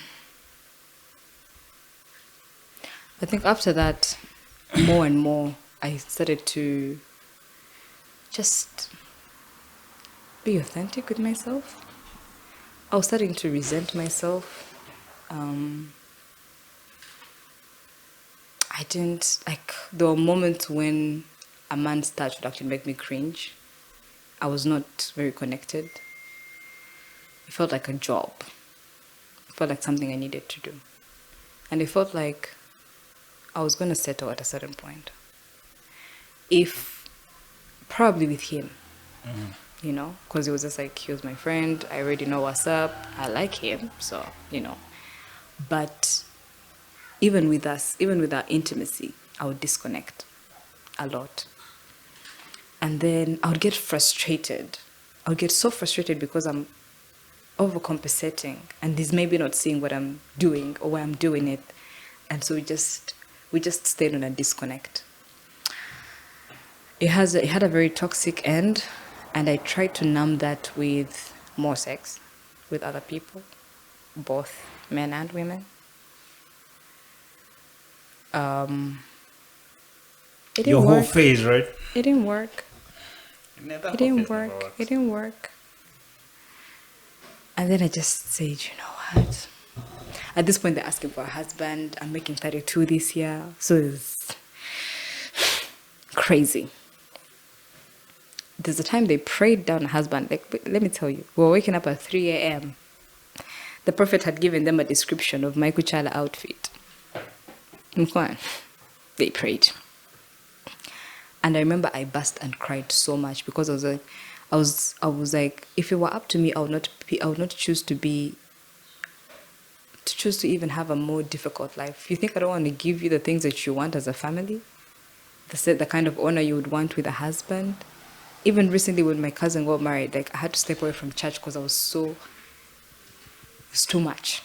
It was too much for me. I finally came out to my mom again to now confirm properly because I was like, sis, let me just be honest with you.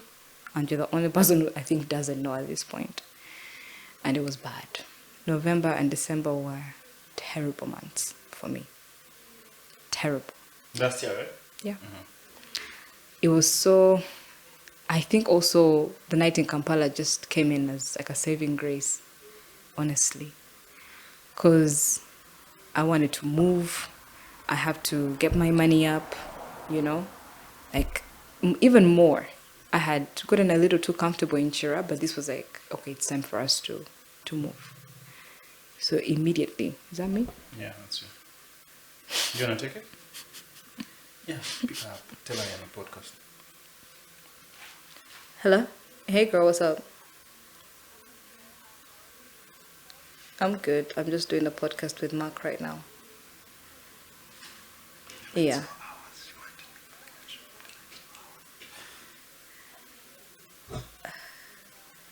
Where is that? Yeah, okay. I'll see. Let me talk to him. Maybe 30 minutes. Why would you dictate?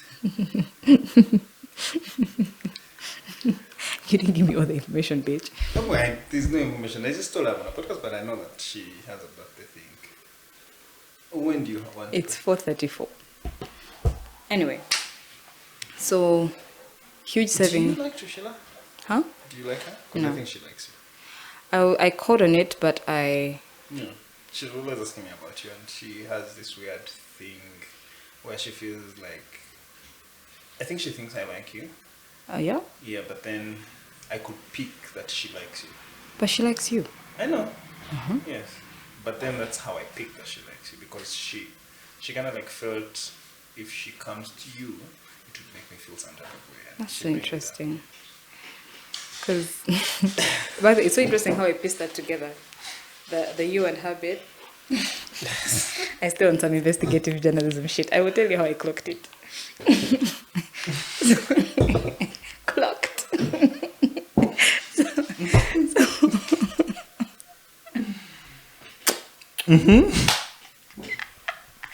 So dead. Yeah. It was this. I think the way that the timing of the project, it really like is a good first step to where I am right now. So it's very easy for someone to assume that you're bisexual, because most queer women actually, they're those that are lucky enough to experience... But how have you concluded that you are not? Because I've been there, done that. It was part of the process to bring me to who I really am, who I've always been, who I've never even allowed myself you've to been since P2? experience since P2. Okay. I never even got a chance to experience the better part of, being a lesbian, because every time someone hears it, it's like, Why don't you understand what? about this? I feel like this is my breakthrough story. Are you fucking kidding me? For real. So I can be what? Killed? No, you won't. Be I know arrested? people who have been queer on my pod. Yeah, but it's a very... My mom is very heavy on her image. Ah, okay. It now will that be makes sense. viral. Now that makes sense. It will be viral because I really do speak very candidly. Even when I'm talking about like the movie, I don't usually make it that obvious that it's a queer film. My mom and her image, she will actually kill me to save her image. And that is not even a joke. I hear you. Okay. Yeah. Okay. But that's the first thing. She was like, don't tell anyone. And then I said, actually, everyone knows. That was a mistake. She's very religious, right? Yeah. She's okay. Makes sense. It was bad. Like, I experienced, hate crime and whatnot. So how are you going to live with that? How are you going to reconcile with first of all, your mom represents your culture, your lineage, and then there's you and who you are. Because again, you are not in a Netflix series where you can just cut off everyone and go to Costa Rica, change your name to Not without Shimon trying. and whatnot. Not without trying. I did try to go to Nairobi. Universe said, you're not ready. This is not it. You're not suffering this time. I have had, this would be the second time I'm having to leave home. This would be the second time. And the first one, I really did have to struggle a lot. And I don't think I'm supposed to struggle in that way in this season. But But don't you feel like a story like this is where she gets her acceptance once she listens to this. Much as there's backlash, but it's just in the moment. But this then really puts you in a situation where you're actually not judged. Because, people who listen are very sensible people, And people don't really have conversations. People like to judge before they listen. So the beauty about these conversations is that it makes someone wear your shoes for the minutes they're listening to it. And while I would love for everyone to just, come be Cinderella and fit in this shoe, not like this. Yeah, I hear you. I am not above telling this. I've told this story over and over again. It's my life, right? I just want to be safe enough to do it now. And right now I don't feel safe enough to do that. She has only just started talking to me again after 2 months. It's usually longer. Sometimes it goes like 6 months. And anything right now is going to be received as an act of rebellion. But that's not the energy I'm looking for. How does that affect you? What? So I used to have beef with my mom, but my pride didn't let me feel anything about it. But eventually you realize there's the politics she plays amongst Siblings? Yeah, and she has done that for since growing up. So I'd really, really gotten frustrated about it. Are you a middle child? So, yes, but not to her. So I'm a last born to my mom, but then a middle child to her actually, right? Yeah. So my mom passed on as the last person, and she passed on as 4 years. Well, it doesn't matter because then as 4 years, this person has Raised you, yeah. Raised me. They deserve to be my mom. They are my mom. Yeah, so, but the politics and the fact that, again, I have it at the back of my mind that, hey, we are not the same. So, yeah, made me, never feel things. But then, when we grew up, I realized that it's important to have that relationship. It's important, yes, I agree, but I have made peace with the fact that I will never experience the version of my mom that I thought I was going to experience, and not for lack of trying. As a child, I continuously put myself in the position where I needed her validation. Continuously. I think even now, even during this whole ordeal, it has affected me so much. So much. Even loving myself was just too much, because she used to say I was difficult to love. You're difficult to love. You're difficult to raise. She'd say, "Abana babande mbakurize konkiwonde mere." And my relationship with her parents is say all hard. that bullshit because my parents used to do that. Let me give you a story. So my parents used to do the same, right? So we have family friends. Yeah. So they had to do this thing where they have an ideal type of child they would want. So they would compare you everything would be like this guy, be like this. But until you've grown up, and then the same exact people they would compare me to are the people they don't want them to be like. And they're like, bitch, please. And that's where we remember? were. That's where we are, because I have against all odds, I believe I have completely outdone myself. First of all my siblings. Alone. Just with my little life, with my little hustles here and there, I am in a much better place. So, with or without her love or guidance, I still ended up Yes, sir. here. This is where I am, and I'm very proud of myself. But I have struggled. I think, actually, it's probably towards the end of last year that I was having a better relationship with myself. I hated myself. 2023. How are you feeling? Hating yourself. What does that look like? Because I don't think I've hated myself, but I've hated my situation, right? So those two things are different. The amount of drugs I did in 2023, if they shook me, if they turn me around like this, and shook me, Pablo Escobar will have nothing on me. And I would be on a bender. And this bender is going to start at 9 p.m. up to the next day, at 4 p.m. I've not slept, I've not eaten. Just drugs. Simple. You have a terrible calm down. You're down for a few days. You get up. You repeat. How did you handle that? Did you get rehabilitation? How did you get out of it? No, it actually never got to that point because thankfully also my character is not one that is like addictive. I don't get addicted to things. Things have their season, but I'll never be like, I can't be that I'm like, oh my God, I'm shaking, I need a fix right now. Absolutely not. But while I was in that season, I fully used. Fully. Class A? With no used. I hear you. Yeah, you don't want to talk about drugs on my pod. My dad warned me about it. Well, this part is not going there anyway. But yeah, I had to, and I'm still struggling with it, you know. I'm still, not with the drugs, I mean, the concept of loving myself and So what does it mean to love you? fully accept myself. I've realized if I don't, how do I Are expect you other people embracing to? other people too, though? Of course. You see, the thing is, you have to extend grace to people to understand. Like, while I am coming into this realization, I have to understand that you also have to kind of want to know me. Okay? So I'm not going to expect acceptance from you. I'm not going to push you to do that. But I'll present myself as I am. And you decide how you want to receive me. Then that tells us how we move from there. But it's not going to be something that I push onto you. It won't be that every time you step into my house, I'm bringing up queer content, I'm waving flags or whatever. Just that's pushing an agenda. But I just remember when I went at some boy's room, I got that weird wallpaper of how he has accepted his gay. So I asked him, nigga, no, it's a fuck. Put the shit down. Oh my God, I just remember that guy. I was actually supposed to come on my phone on Sunday to talk about gangs.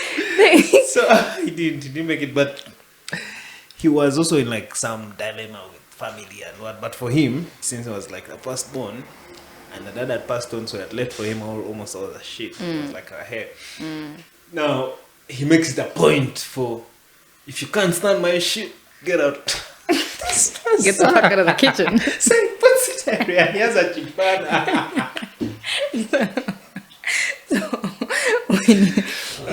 So you just have to continuously extend grace to people. There's people that are hell bent on not understanding you. I have to be okay with being misunderstood.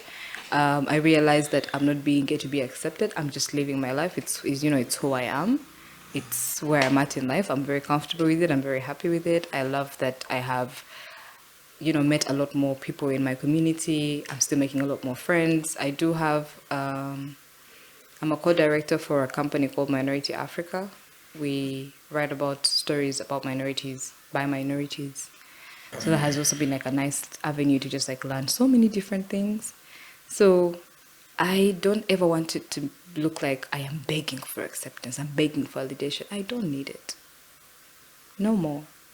I don't. I am who I am, and that's enough for me.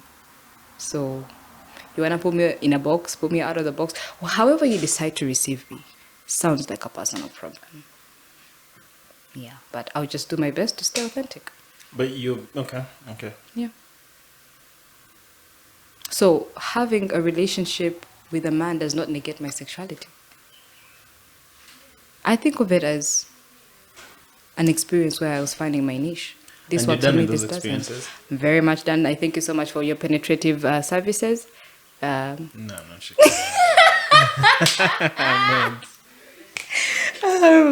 My sister's boyfriend always says, he would be like, Harmony, you're done. Wow, you're dead. I don't believe that. Why? Men are so... Yeah, they could be shit, but... No. You can have good. I wasn't even going to do that because I'm not big when men are trash. That doesn't make any sense to me. That whole movement, I don't relate with it. Same with the feminist agenda, I don't relate. I feel like we all have our roles, we all do what we need to do, we complement each other, and that's enough. Okay? Like, don't be a chef and want to be like, but I cook better than women. Just come and be a chef. Simple. That's what you do. So the whole men are trash movement, I'm not a part of it. Okay? We all are. We're here. We have imperfections. We fuck up. It is what it is. We're human. We're human beings. We're human beings. But it's always so interesting when men are just like, oh, you don't want to have sex with us anymore. How dare you? Us? Do you know who we are? Do you know a dick? Having sex with Do you know a no, dick? Forget dick, bro. All the other sex can't. Can I give you good tongue? Who knows? That's the thing. Why would you then cancel me because of my sexuality, because of my gender? Because, first of all, cancelling is a stretch. You're so dramatic. Cancelling is a stretch. I'm not cancelling you. I just prefer something else. There's nothing wrong with preference, is there? But whatever a woman can do to you, I can. So why not? Okay, let's You stop see? this podcast here and go away.